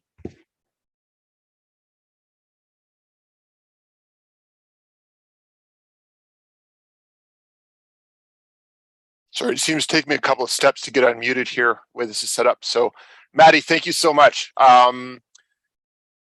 Daniel Scott, would you mind being the next person to speak? Thank you. Sure. Thanks, Brian. And then great to see you all on the screen. And if we make any name mistakes, just say Daniel, and we're 3/4 right. Great to meet you guys. So as the introduction suggested, I've worked in climate change and tourism for about 25 years, and sports tourism has always been a core part of my research team's research program. We started long ago, primarily with winter sport, in part because the industry came to us asking us questions. They were seeing a lot of sort of doom and gloom in the media, and saying, but those studies aren't representing our actual operating realities. Can you do something about this and work together with us? So we started there. That then shifted into things like the Winter Olympics. We've looked at things, sustainability, particularly water and golf, which is now becoming a bigger and bigger issue in the US West and some other places. Heat indexes, we do that for tourists, but we've utilized that work as it relates to athletics as well. So part of our core question has always been, what is the future geography of a sport in a warmer world, and all the other implications that come with climate change. Where are we going to ski in 2050? What does that mean for tourism, destination competitiveness, real estate values, sport participation, particularly at the sort of feeder level, all the way up to, where can we reliably host the Winter Olympics? And then that's caught the attention of a lot of people when we time climate change at the Olympics. People tend to pay attention there, which is great. And the other big part of our research program has been mobilizing that knowledge as best as possible. So we've worked with everything from UN agencies, International Olympic Committee, pension and institutional investors pay attention every once in a while and come to us, individual companies, high net worth individuals who are trying to look at where they put their real estate. So in addition to the big questions that Dan and Maddie have pointed out, which we are interested particularly in that the cultural aspect of how climate change shifts not just sport, but a lot of tourism assets, cultural heritage as well. There are those nuts and bolts things that the financial sector pay attention to as well, and I think that's an important part of our discussion. The last point, I'm also helped found and on the board of Protect Our Winters Canada, which is an athletes sort of grassroots organization that started in the States that's been doing amazing work down there. And I think a real motivation for me in that was to bring the voice of sport to climate policy table, because it's not there. And tourism has been not there as well. And I find that really dangerous for both, because when you're not at the table, things will be thrust upon you and you don't have a voice in it. So I think that's another thing we really should pay attention to. Thanks. Great, thanks so much, Daniel. Daniel Svensson, would you mind introducing yourself? Yes, thanks, Brian, for the introduction earlier, and thanks to the organizers for this great event. And I'm really, really happy to be part of this great panel. So thanks for inviting me. So I've always had an interest in sport. Unfortunately, not much talent, but so I ended up working in this sport history, sport science, which is probably the closest you can get to being like a professional athlete in a sense, working close to sport. So I really, really have a strong personal relationship to sport and outdoor life. And just by looking back to my own heydays as a young skier, runner in the 1990s, I see, of course, a lot has changed since then in terms of how science and technology has developed since, and how that has affected training, preparations, the way we do sports and organize events and so on. So I found that as an historian, I found that very interesting, how the influence of new knowledge, how that is managed, how sport is adapting to new knowledge production, and how other forms of knowledge, experiential knowledge, for example, is handled within that context. And also then why certain types of knowledge, sport is very, very good at adapting to new knowledge in some ways, but other forms like environmental knowledge, that's been another issue.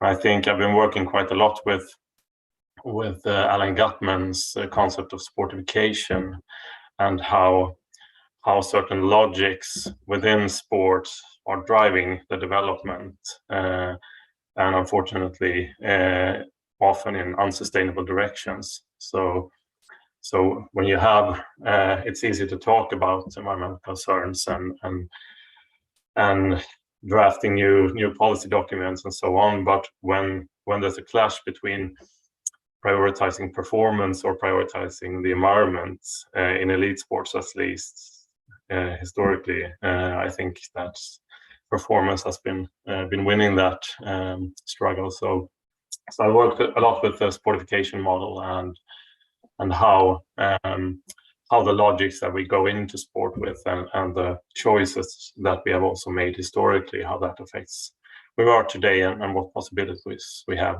for the future.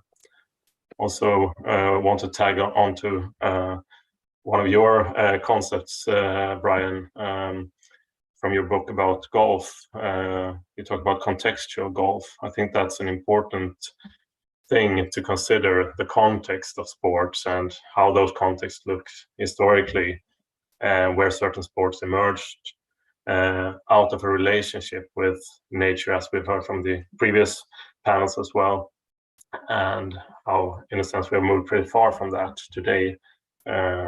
So contextual sport, I think, is a very fruitful idea to develop further.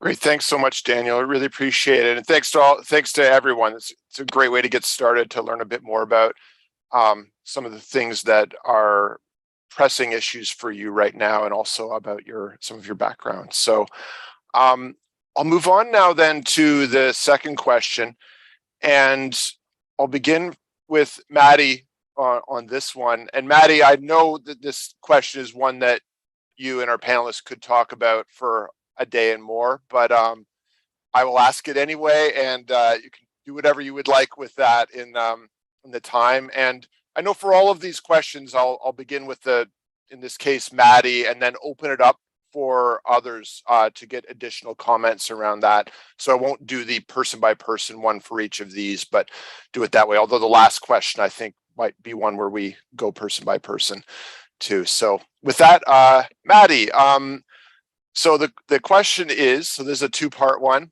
focused on opportunities for addressing climate change in and through sport and barriers that are standing in the way of such changes. So part A is what opportunities exist in and through sport for addressing climate-related issues and concerns.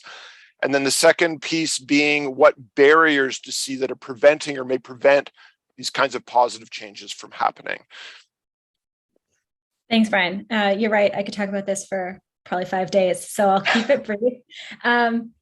On the opportunity side, I think kind of there's two really big ones. One of them is the kind of cleaning up our own house piece of it, which is to say, sport institutions and sport facilities, buildings, spaces consume a whole lot of resources. And I think that there's more efficient ways to do that and to reduce the environmental footprint of sport, so to speak. And that's a conversation that I know is happening in just about every league at the moment, talking about everything from how do we reschedule our playing time to kind of limit the amount of international travel that has to take place to how do we get LED lights in every building, on every computer screen, on, no printing, all that stuff.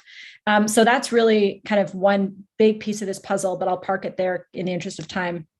I think the other one, and the one that I've been paying quite a lot of attention to lately, is just sport, and particularly at the professional, elite, and visible level, has a platform, right? These are some of the most visible entities and brands in the world. They kind of carry across national borders, particularly organizations like the International Olympic Committee, FIFA, and so on. And so I think that platform offers itself to kind of launching and igniting a bigger conversation around climate change and what it could mean, and how it's already impacting sport in many places. So kind of reframing that narrative from a future problem to a current problem.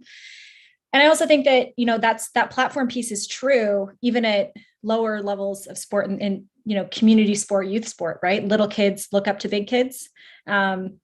Any parent will tell you that's true, that their kid's coming home, their 4-year-old's going to come home from school and talk about what the 4th graders are doing. And so I think that when we think about how people change their minds on climate change, there's some really promising research coming out saying, one of the best avenues we have to change minds of adults, particularly men, particularly conservative adults who don't believe in climate change, is actually to get their kids to buy in. And sport can do that. It can be a really cool avenue for doing that and getting people to buy in because it's impacting their way of life, their way of play, and things they care about. So I think that's cool. So those are kind of 2 big opportunities. On the barrier side, the big one, honestly, is it's just not prioritized at the moment in the way it should be, I think, across most sport organizations. And increasingly, I'm learning that organizations are not thinking about sustainability, and it's a kind of it's a messy term, but holistically, which is to say not thinking about how the environmental sustainability agenda might fit with diversity, equity, and inclusion agendas, might fit with decolonizing the sports space, might fit with creating kind of sustainable financial futures for our institutions. These agendas can go together, but often I think what you'll find in sport organizations is there's a person in one office, probably HR, working on DEI. There's a person in facilities working on sustainability from an environmental standpoint. You might have a person in like a community outreach or CSR office doing work to engage kind of on health issues or other pieces of the puzzle. And often those people aren't talking to each other. And so you kind of have this disjointed approach that that might be potentially hindering what we could achieve if more people within every organization understood these problems and understood how they might work together on them. So I'll leave it there and pass it off to one of the Dans. Thanks, Maddie. Daniel, and Dan, do you have anything you'd like to add in terms of a point or more related to the opportunities that exist in and through sport addressing climate change and what barriers you see as perhaps preventing some of these changes? I'll add one quick one. I think Maddie's hit on the 2 big ones, but I would add, in addition to house and order, particularly on the emission side, there are increasingly mandatory disclosure, both for carbon risk, but climate risks that are coming. So some of those big brands are going to have to do things whether they want to or not. And in addition to that sort of house and order piece, I would really, which we don't know enough about for many parts of the sports sector. But I would add to that the scope 3 emissions, which are the sports fans, which we know virtually nothing about. And those emissions probably dwarf the emissions, the operational emissions within sport. And I just give you an example. I saw an interview with Sebastian Vettel on Formula One, and his heart's in the right place, his head's in the right place. He's talking about climate change and getting sustainable fuels in their cars. Wonderful. But tens of thousands of fans have traveled tens of thousands of kilometers to each one of those events, if not flown there. That's a vastly bigger carbon footprint that the sector has to be part of a solution to, and get that attention to that. So that would be the other thing I would add to the to-do list. We really have to get our heads around what is the scope of that, and what can the sector do to try to knock down that carbon footprint as well. Great, thanks, Daniel. And any other thoughts? Yeah, sure. I can just add much good has been said already here, but I think the value of the platform is something to really stress, especially in some of the sports that you have a really strong emotional connection between the fans and the clubs, for example, like football or some other team sports, and that's why it's really sad when someone like Kylian Mbappé, for example, is laughing off the idea of going by train. That sort of sets the tone for the discussion in a very unfortunate way. So I think the need for role models on that level. I know there are some athletes doing a very good job already, but on the absolute top level, I think we need more of those role models.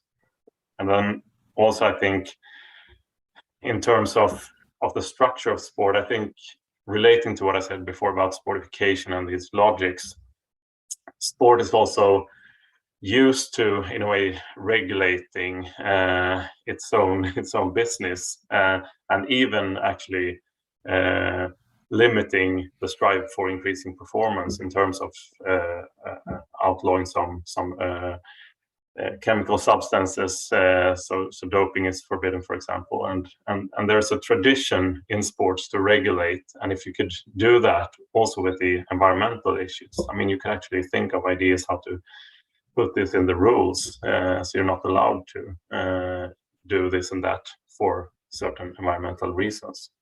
So that tradition of regulating, I think, is a potential still untapped. Great, thanks so much, Daniel. Any additional thoughts, Dan? Yeah, I got lots of additional thoughts. I was thinking, in I guess the broader discourse that I've been reading and hearing about a lot is, that humans are facing an existential crisis around the climate, which I think necessitates us to think about different ways of being in the world. And I think sport is one of those things that I think we can all argue that it contributes to this notion of how we are in the world because of its relationship and connection to things like capitalism and neoliberal ideologies. So I think the opportunities that exist are also the barriers as well. I think sport, broadly, maybe, we put elite competitive professional sports over here and stick a pin in it. But sport broadly, I think, has the opportunity to offer us a different way of being in the world that can help us adapt to climate change, but also maybe try and mitigate some of the issues that are coming with climate change. But I think, that's the opportunity, but the barrier is that the way that we conceptualize sport, all the way from grassroots engagement in sport to professional engagement or elite amateur engagement in sport, is still very much tied to these ideologies that maintain a certain anthropocentric understanding of the world, as well as notions around work and merit and dedication and all those things that we tell ourselves that sport teaches us. But we also think about sport teaching us, things like community and how to work together and all these types of things that sort of get passed off through stories but we never really actually try and make sport or change sport to fit those visions or those stories. So this is a much much bigger discussion, I think, where we actually have to start looking at sports connection to capitalism. And I'm not saying things like, we need to look at communism or socialism or all those other isms, but we need to start looking at how can sport offer a different way of being in the world that isn't centered around capitalist and neoliberal ideologies of how we are supposed to be in the world, which relates to how we think about work and how we engage in things like leisure. And I think if we can do that, sport offers a great opportunity to then reconceptualize how we think about being in the world and living in community, and what it is how we do with our lives, rather than just trying to work to produce and consume and engage in that type of economic system. So I hope that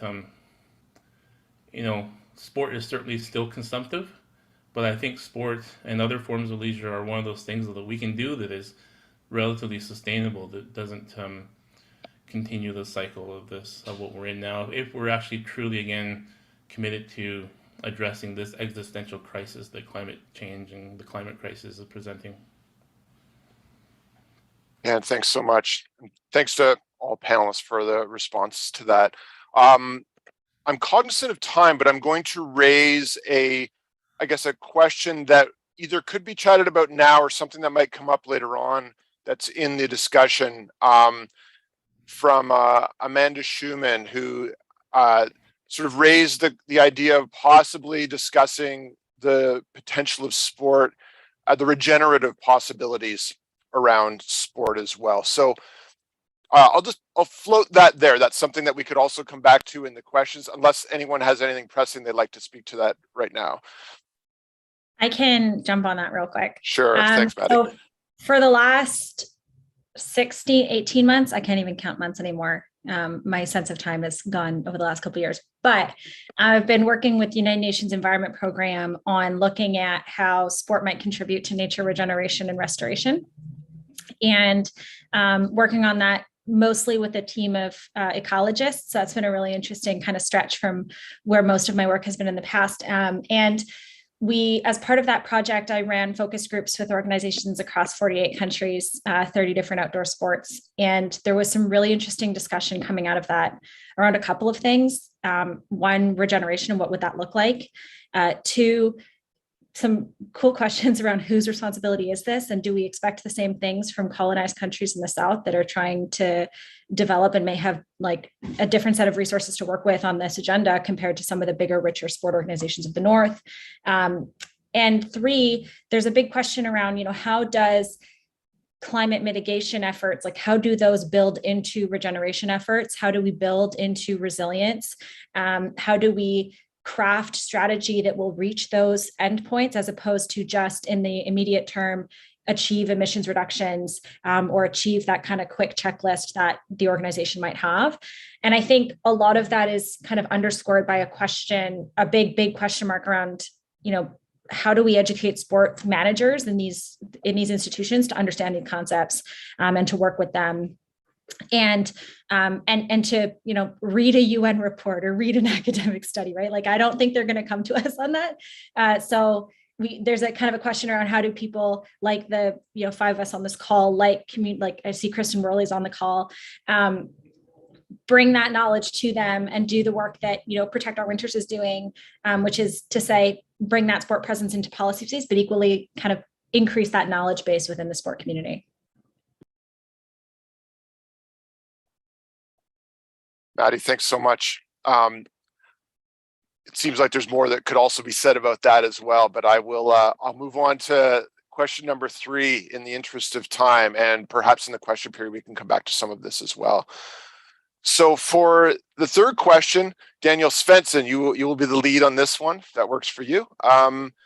So the question is about questions. So are there any big questions, and I know we've kind of touched on some of this already, but are there any big questions that you think are currently being overlooked by those interested in better understanding and better addressing concerns related to sport and climate change?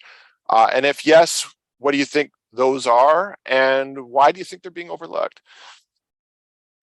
Yeah, thanks. I think I want to return to that idea about the sportification and how that has driven the development historically from what you might call with your concept and contextual sports. So skiing where there's snow, and skating where there's ice, and surfing where there are waves, and so on, to this like globalized sport where you can do everything everywhere, and then needing more and more specialized, adapted arenas and sport landscapes, more and more equipment, advanced technologies to measure performance, and of course elite sport is leading this development, but it's also in the broader sports sector and grassroots sports as well. So I think this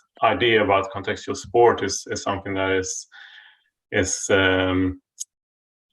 something we need to discuss much more, actually. And I mean, in many ways, as all of us probably agree on, sports is mainly a positive thing, and societies benefit a lot from sports, and put also a lot of hopes into sports, delivering all kinds of positive outcomes in terms of integration and public health and so on. And this is another one of those that is being added now. And I think if sports are to be able to actually deal with this and then tackle this issue, we need to we don't need to give up the idea about increasing performance or anything like that, but we need to see that the environment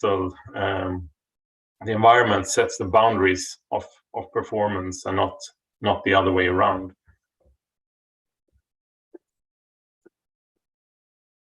So writing down environment sets boundaries of sport. I'm trying to keep big quotes out of this. There we go. Daniel, thank you so much. So for Daniel, Dan, and Maddie, are there any big questions that you think are currently being overlooked that we might want to feature here? I'll throw out my two big questions. I don't think they're being overlooked, but they're the two big questions for me is one, and Maddie pointed us out earlier, we don't have a comprehensive, and I would say even really good understanding of what the impacts of climate change mean for sport in any given country, let alone on a global scale or global south. There's a lot to do in that space. Because we really don't know what a +3 world is going to mean for the entire sector that we're studying. And the danger of that is sports not at the table because they don't necessarily know what's at risk for them. And then the other one is on the emission side, we also don't have a vision of sport in a decarbonized world of 2050. It's only 25 years away. We're supposed to be decarbonized along with countries and everything else, other sectors. We haven't begun to scratch the surface of even understanding what our emissions are, where they come from, what can we do about it. And then just adding to both of those, as we go down the path of climate action on both adaptation and mitigation, really focusing on both climate justice, but the co-benefits for all as part of those action strategies on both sides of the equation. Great, thanks, Daniel. Dan, Maddie, do you have some thoughts or any big questions that are hanging around for you that either you think you'd like to refeature or feature, or you think are being overlooked? Yeah, I can add to that. Again, I think, I'm coming from a very specific lens from an Indigenous perspective, and I think that, and this is very hard for people, is to look at the history of sport and how it came to be, how we conceptualize it from a Western standpoint. And I think if people could understand that, they might understand its broader connections to ongoing colonialism. And so I think additionally to that is just trying to think about how does sport continue this cycle of colonialism that we just don't make any connection to right now through modern sport, because again, the narratives tell us that it's one of the most inclusive things that we do. But I think that if we were to sort of make those connections and truly understand how it's all connected and how in the current moment in relation to climate and the issues related to climate, there's a long history there that's connected to the colonialism or colonization of indigenous peoples and indigenous lands, which is basically the severing of connection of human relationships to the land. So I guess the big question is how do we transform sport to again address a notion of human connection to the land that again isn't necessarily anthropocentric. Great, thanks. Thanks so much, Dan.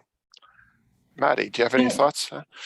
No, Dan actually captured like one of my big ones, which I won't repeat it, but I guess to rephrase, like how does the work that sport organizations hopefully will begin to do around addressing climate change take into account environmental and climate justice and how we can build and restore community, both with different diverse members of our own communities, but equally with the land. And so I think that's a really big piece.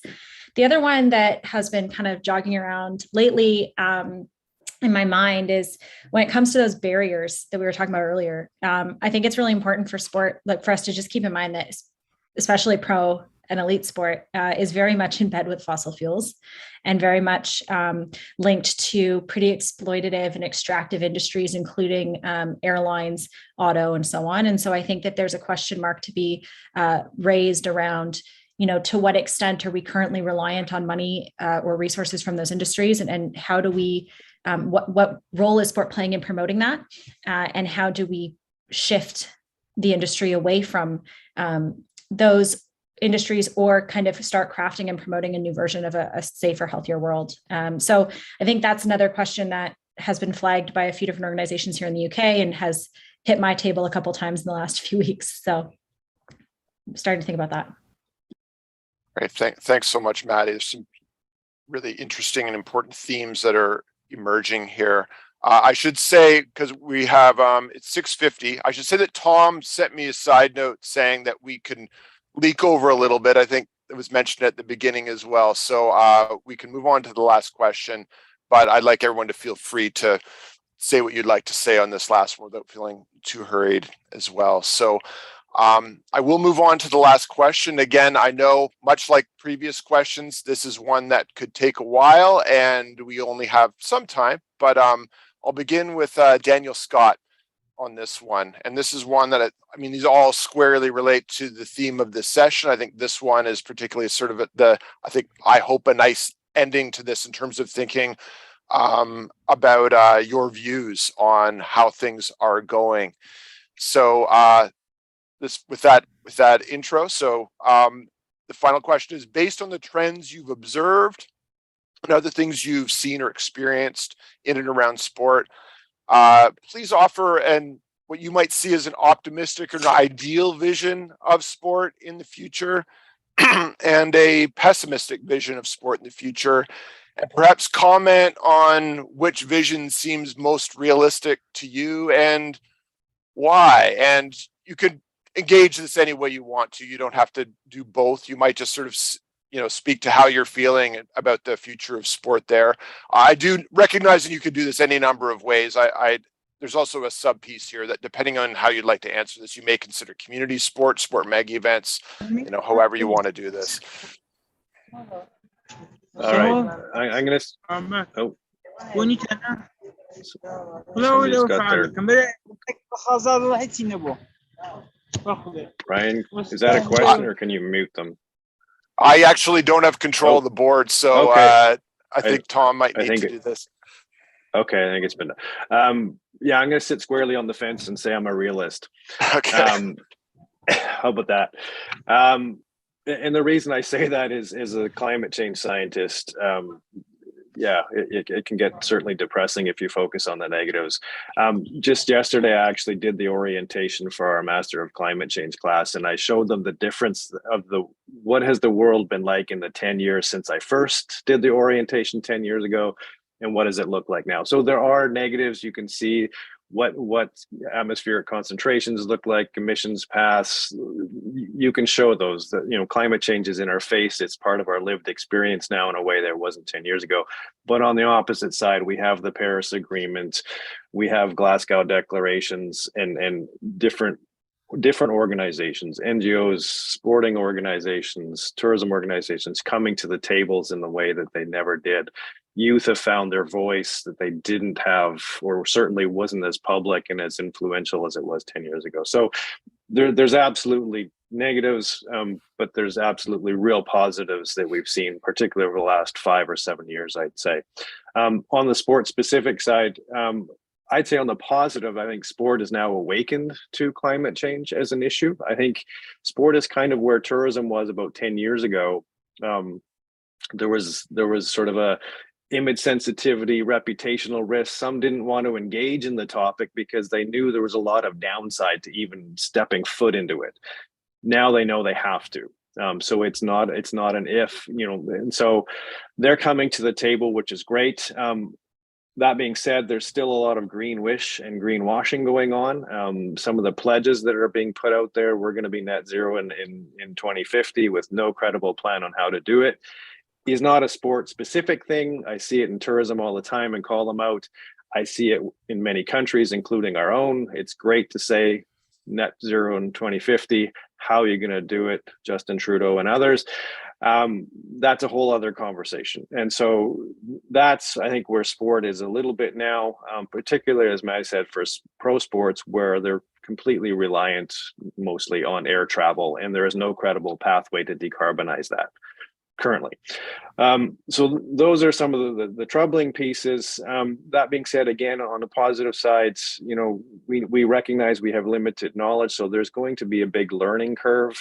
But as I said, I think both from an academic community, so many people, like everybody on this table or panel, is getting engaged. And that's bringing sport to the conversation, because I think the risk has been, like with tourism, we might be looked at as a non-essential luxury sector, and you will have the regulations put to you. If I've looked at all of the net zero pathway, the scenarios built by the International Energy Agency and others for tourism, and tourism represents roughly 10% of the global economy. It's not mentioned once in any of those. So it's just not part of their perspective. They're not worrying about it all. And I imagine you'd do the same for sport. You'd find the same thing. So positives and negatives, and I'll let others have their say too. Thanks. Great. Thanks so much, Daniel. And maybe we could go one. I will point at everybody on this one. I think it's important to get to close it out. So maybe in the same order as, I guess, the first question, Maddie, would you mind speaking to this? Sure. So we all got these questions ahead of time, so I knew it was coming. And I think I'm going to answer it by just sharing a little bit about what the BBC has been working on with their BBC Sport 2050 project, which I've been an advisor on. And so a few years ago, I got approached by the editor for sustainability at the BBC, and they said, let's put together a panel and think about what sport looks like in 2050 if everything goes wrong. And so we did that, and it was a very depressing panel to be on. And we thought through, what would an all indoor FIFA World Cup look like in China? When would that have to be? How would that look? There would be no international fans. We looked at urban golf because golf courses are gone. We've looked at the Winter Olympics going away, ice sports moving to the summer, and those Summer Olympics being in the fall because the summer's too hot. So we looked at all kinds of things, and it was pretty grim, to be completely honest. And I walked away from that thinking a lot about the doomer narratives that we tend to get. The doomer narratives in the media tend to be very end of the world, everything is going to hell, which for a lot of populations around the world is very much the case. And so it's important to kind of keep that in mind. But equally, it does little to inspire action. Climate sadness, not so great. Climate anger works a little better. But some positivity actually is a better motivator for behavior change. And so we're currently working on version B, alt reality of Sport 2050, which looks at, let's assume we get everything right. What happens if we get everything right on equity, on decolonizing sport, on gender inclusion and equity, on boards that represent the communities where they're working, all these things, and on climate and on nature and in it. And we, so far, some of the stories that'll be coming out in that, and I can't share too much, but we're looking at what would it look like for 7/10 of kids around the world who are currently breathing bad air to have good air and be able to play outdoors in their own communities. And how much better would that experience of outdoor play look in those places? We're looking at, limited international fan travel with localized community-based celebrations, which is to say, if an Olympics is being hosted in Paris, the world won't be coming to Paris. What will happen is the athletes will come to Paris. A few international tourists, their friends and family, for instance, might come to Paris. But the rest of the world will watch from kind of local community hotspots around the world, so they can be in community with whoever they're living next to. The sponsors of those teams can directly, engage with that nation. And everybody can be a part of that celebration without international travel. We're looking at questions around, there's 6 major waves on the World Surf League Tour that are being impacted by coral reefs. So they're coral waves. There's kind of 3 kinds of waves, but coral waves are one of them. And 4 of those waves are about to go away. So we're looking at if we were able to restore and replant that coral, can we get them back and how fast? So really excited about that. And I think the truth is going to kind of probably fall somewhere in the middle, like Dan said. We have no credible pathway right now to 1.5. But I think it's important to kind of balance the kind of doomer narrative and what Mariana Heglar calls hopium, which is just all positive, everything is fine. And that narrative risks letting people off the hook from being engaged in this problem and engaged in the solutions as well. So it's going to fall somewhere in the middle likely. And I think there's hopefully we can dangle some carrots and also get some policy behind this as a stick as well. Maddie, thanks so much. Daniel Svensson, would you mind engaging with this one next? Yeah, thanks. So much have been said already, but I think this the potential of sport to engage people. I think that's a key issue here as well, and we're already starting to see some initiatives throughout the sports world and also in sports science, sports studies, and more is coming. So I think that is something is shifting now as we speak, and even if it's frustratingly slow at times, we're not standing still, at least. And I think also after the COVID pandemic, we see that change is actually possible, quite rapid change actually, if it's perceived as urgent enough. So we can change, and sports can adapt in different ways. And what Maddie was saying about the possibilities with new technologies and connecting the world without physical travels, I think that is something after COVID that we have much better grasp of and can utilize much more. And then also the community of sorrow in a way in sports, as we are losing certain possibilities, certain sport landscapes. Snow is disappearing in certain areas. That emotional feeling of loss that we can all share, I guess, through our relationship to sports. I think that's also a potential in a way that we can be sad over what is being lost, but that can also inspire change. Daniel, thanks so much. Dan, if you wouldn't mind closing the show for us on the questions here, if any thoughts you might have again about an optimistic, pessimistic vision of sport and where you might sit on these and some ideas you might have. Sure. I think I'll start with a pessimistic vision of sport first, because I think I'm a bit of a pessimist. I try not to be a doomer, so thanks for reminding me, Maddie, of balancing my own pessimism with some optimism there. But I think a pessimistic view from my standpoint would be that if in 2050 we're still engaged in the same sport, the same type of sport that we are currently in, I think that would be a bit of a failure, unfortunately. And this is not to say that I don't like sport or love sport. I love sport. I was part of the Olympic movement for a number of years as a youth delegate and a volunteer. I was involved in a lot of different, sort of high performance sport in my youth, and I see the value in it. But I also think that in the current moment, I think if we continue on the same path and we just think of sport as being another cog in the wheel of sustainability, I don't think that that's going to serve us very well. Just because I think that there's much bigger questions here. And if we think about it, I mean, sport as we've conceptualized it has only been around for 150 years, really, modern sport. So it's a very small blip in a very, very long timeline. I think we have to think longer in terms of our timeline. If sport goes away for a little bit, it's not going to be the end of the world. It might be the end of the world for some people who love sport, but unfortunately, we have very real climate change problems that we have to deal with. An optimistic viewpoint, though, however, would be that sport continues on, but it is radically changed in terms of how it serves community and how people engage with it on a, I don't know, maybe a national or international level.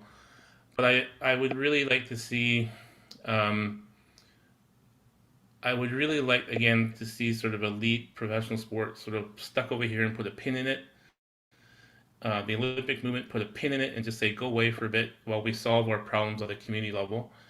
I know this is not really a trend, but it's something that I've been engaged with the last little while. But there's some discussions coming out of the anarchist community that talk about this idea of solar punk.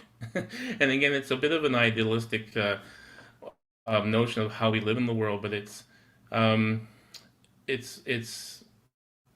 around the idea that we have to take care of what we need as human beings first.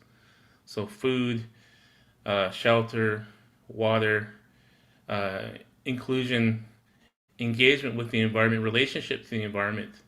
And then I think if we can do that, then other forms of leisure and sport and recreation will follow if we really understand what our priorities are and what our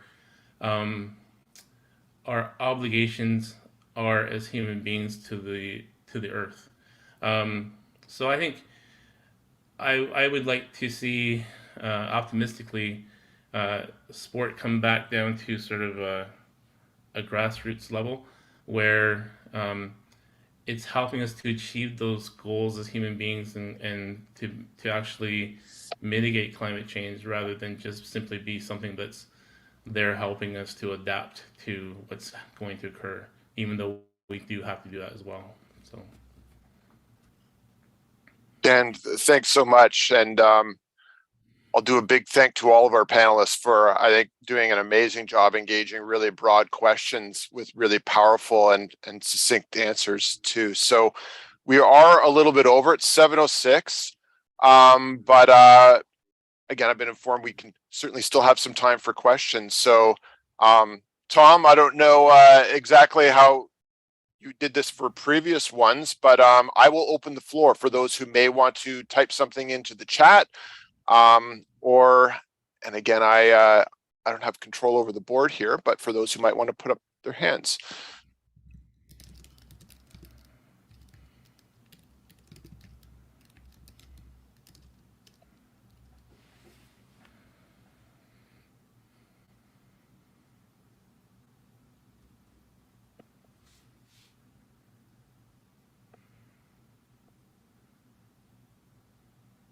Well, there we go.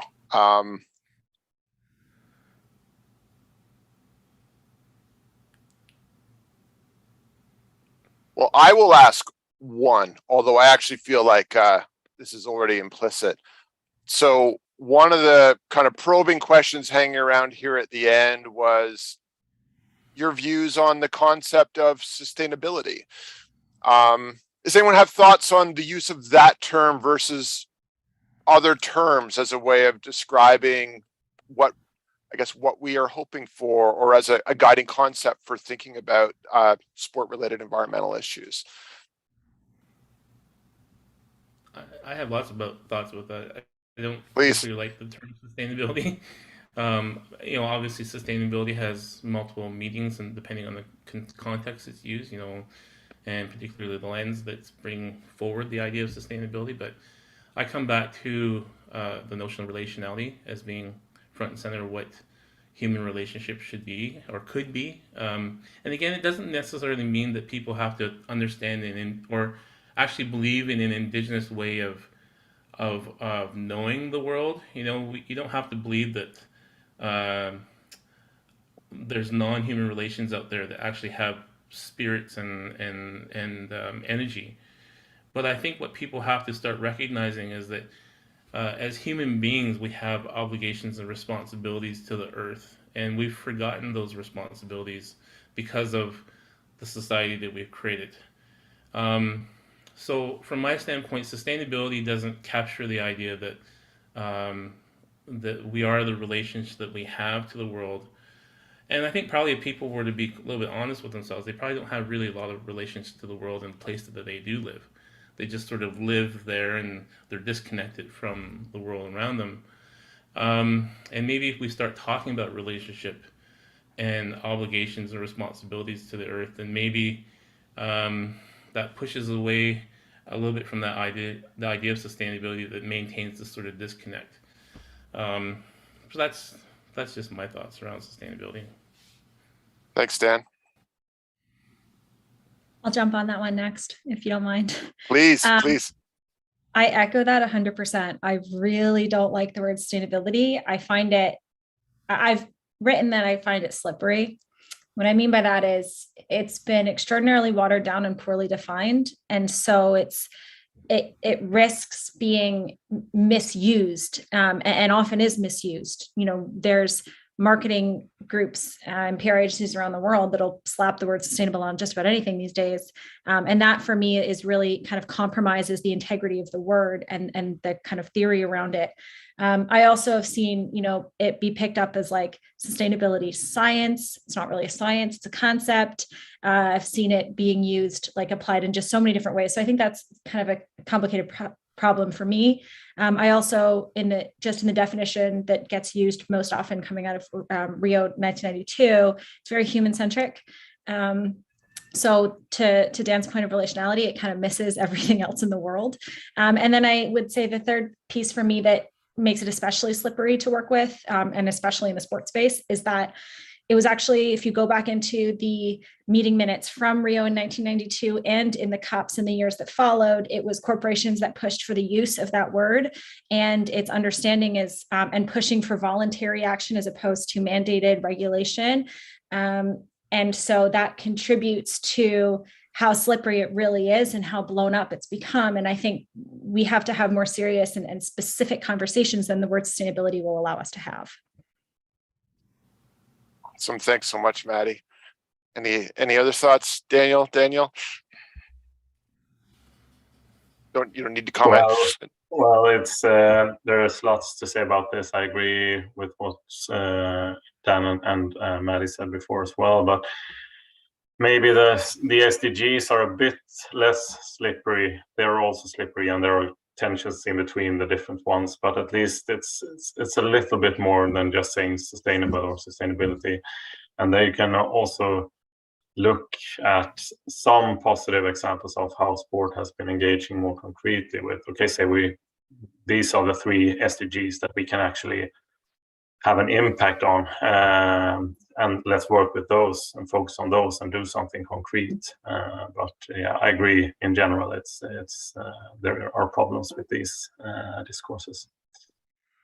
All right, thank you, Daniel. Yeah, I just add quickly that sustainability does certainly have its challenges as a concept. But as Dan pointed out, there's a range of sustainability. There's what corporate sustainability, but deep sustainability, as it's conceptualized, is something very different. It aligns to some of the things that we're talking about. And we have the same discussion on dialectic and tourism, regenerative. Is that a new flavor of sustainability, or is it something completely different? And it's still, so far, ill-defined enough that I'm not sure. So yes, sustainability has a lot of challenges with it, but I would argue with the timeframes that we have, sometimes it serves us well, at least to have that conversation in certain circles that would be opposed to some of the, well, more opposed to some of the other things we might use as different replacement concepts. Great, thanks so much. So we've reached time here, I think, and it doesn't seem like it's been a long day, I think, for others who came in the whole day. I've came in late. So I'm just going to sum up here with a couple of things. I was asked to do a summation here at the end. This is a really diffuse conversation, so it's challenging to do so. So what I've done, and this will take 20 seconds, I've just highlighted some quotes or ideas from each of you that I'm going to sit together as like a collage that I think actually might be just a useful way to end this. So said early on, and I won't remember who said all of this, but Dan said, "We are the relationships we have." I think that's a key point I'd like to float out there. Certainly something that brought together ideas from everybody is this idea of at least thinking through and questioning ideologies around sport, certainly as it relates to cycles of colonization. I think Daniel Svensson, I think, said the idea of having the environment set the boundaries of sport and not the other way around being a really key point as well. Clean up our house. I think Maddie and Daniel spoke to that specifically. And I think disjointed agendas is an interesting thing to think about in terms of trying to sort of operationalize some of these changes as well. The idea of sport regulating its own business being an issue. And maybe I'll just sort of hang out. I think this is seemed like a theme with the last question was hope and realism kind of sitting together in terms of thinking about ways forward, at least a way of thinking about moving forward. So I won't say, and deep sustainability, I'd like to put that out there as well. So I think I'm the one who's probably going to close this. So just an immense thanks to the panelists. This was incredibly provocative, interesting, and to say the least, important conversation about, among the, if not the most pressing issue of our time. So I'm so grateful for the time you took to prepare for these pretty general questions. And I know this is just the beginning of a long conversation about a really key topic. So thanks so much again, really appreciate it. And also thanks to the host for this, for giving me the opportunity to be part of this as well. I think I see Tom running back, so. We're trying to figure out a camera.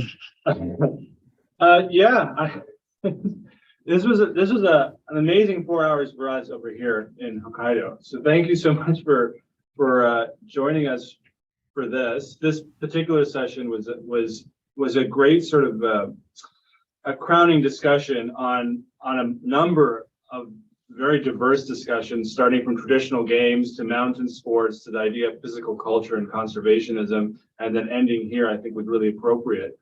I want to say a couple quick thank yous before I pass it over to Keiko. So first of all, I want to thank the International Society for the History of Sport and Physical Education, which is where the grant application process for this project ended up coming out of. So thank you to that group for supporting. I want to thank Professor Keiko Ikeda for hosting this session through her summer school or summer institute here at Hokkaido University. And I want to thank all of you. This was fantastic. For me, not only do I learn a lot, but when I talk to all of you from all over the world, I realize you all have, incredibly similar ideas, but also, some diverse ideas. And so it's great to have you all in a room and talking with people across all the sessions, I think is really informative. So hopefully we can keep this going on. I'll follow up with many of you after this, but I'm just going to pass it to Keiko for a last goodbye.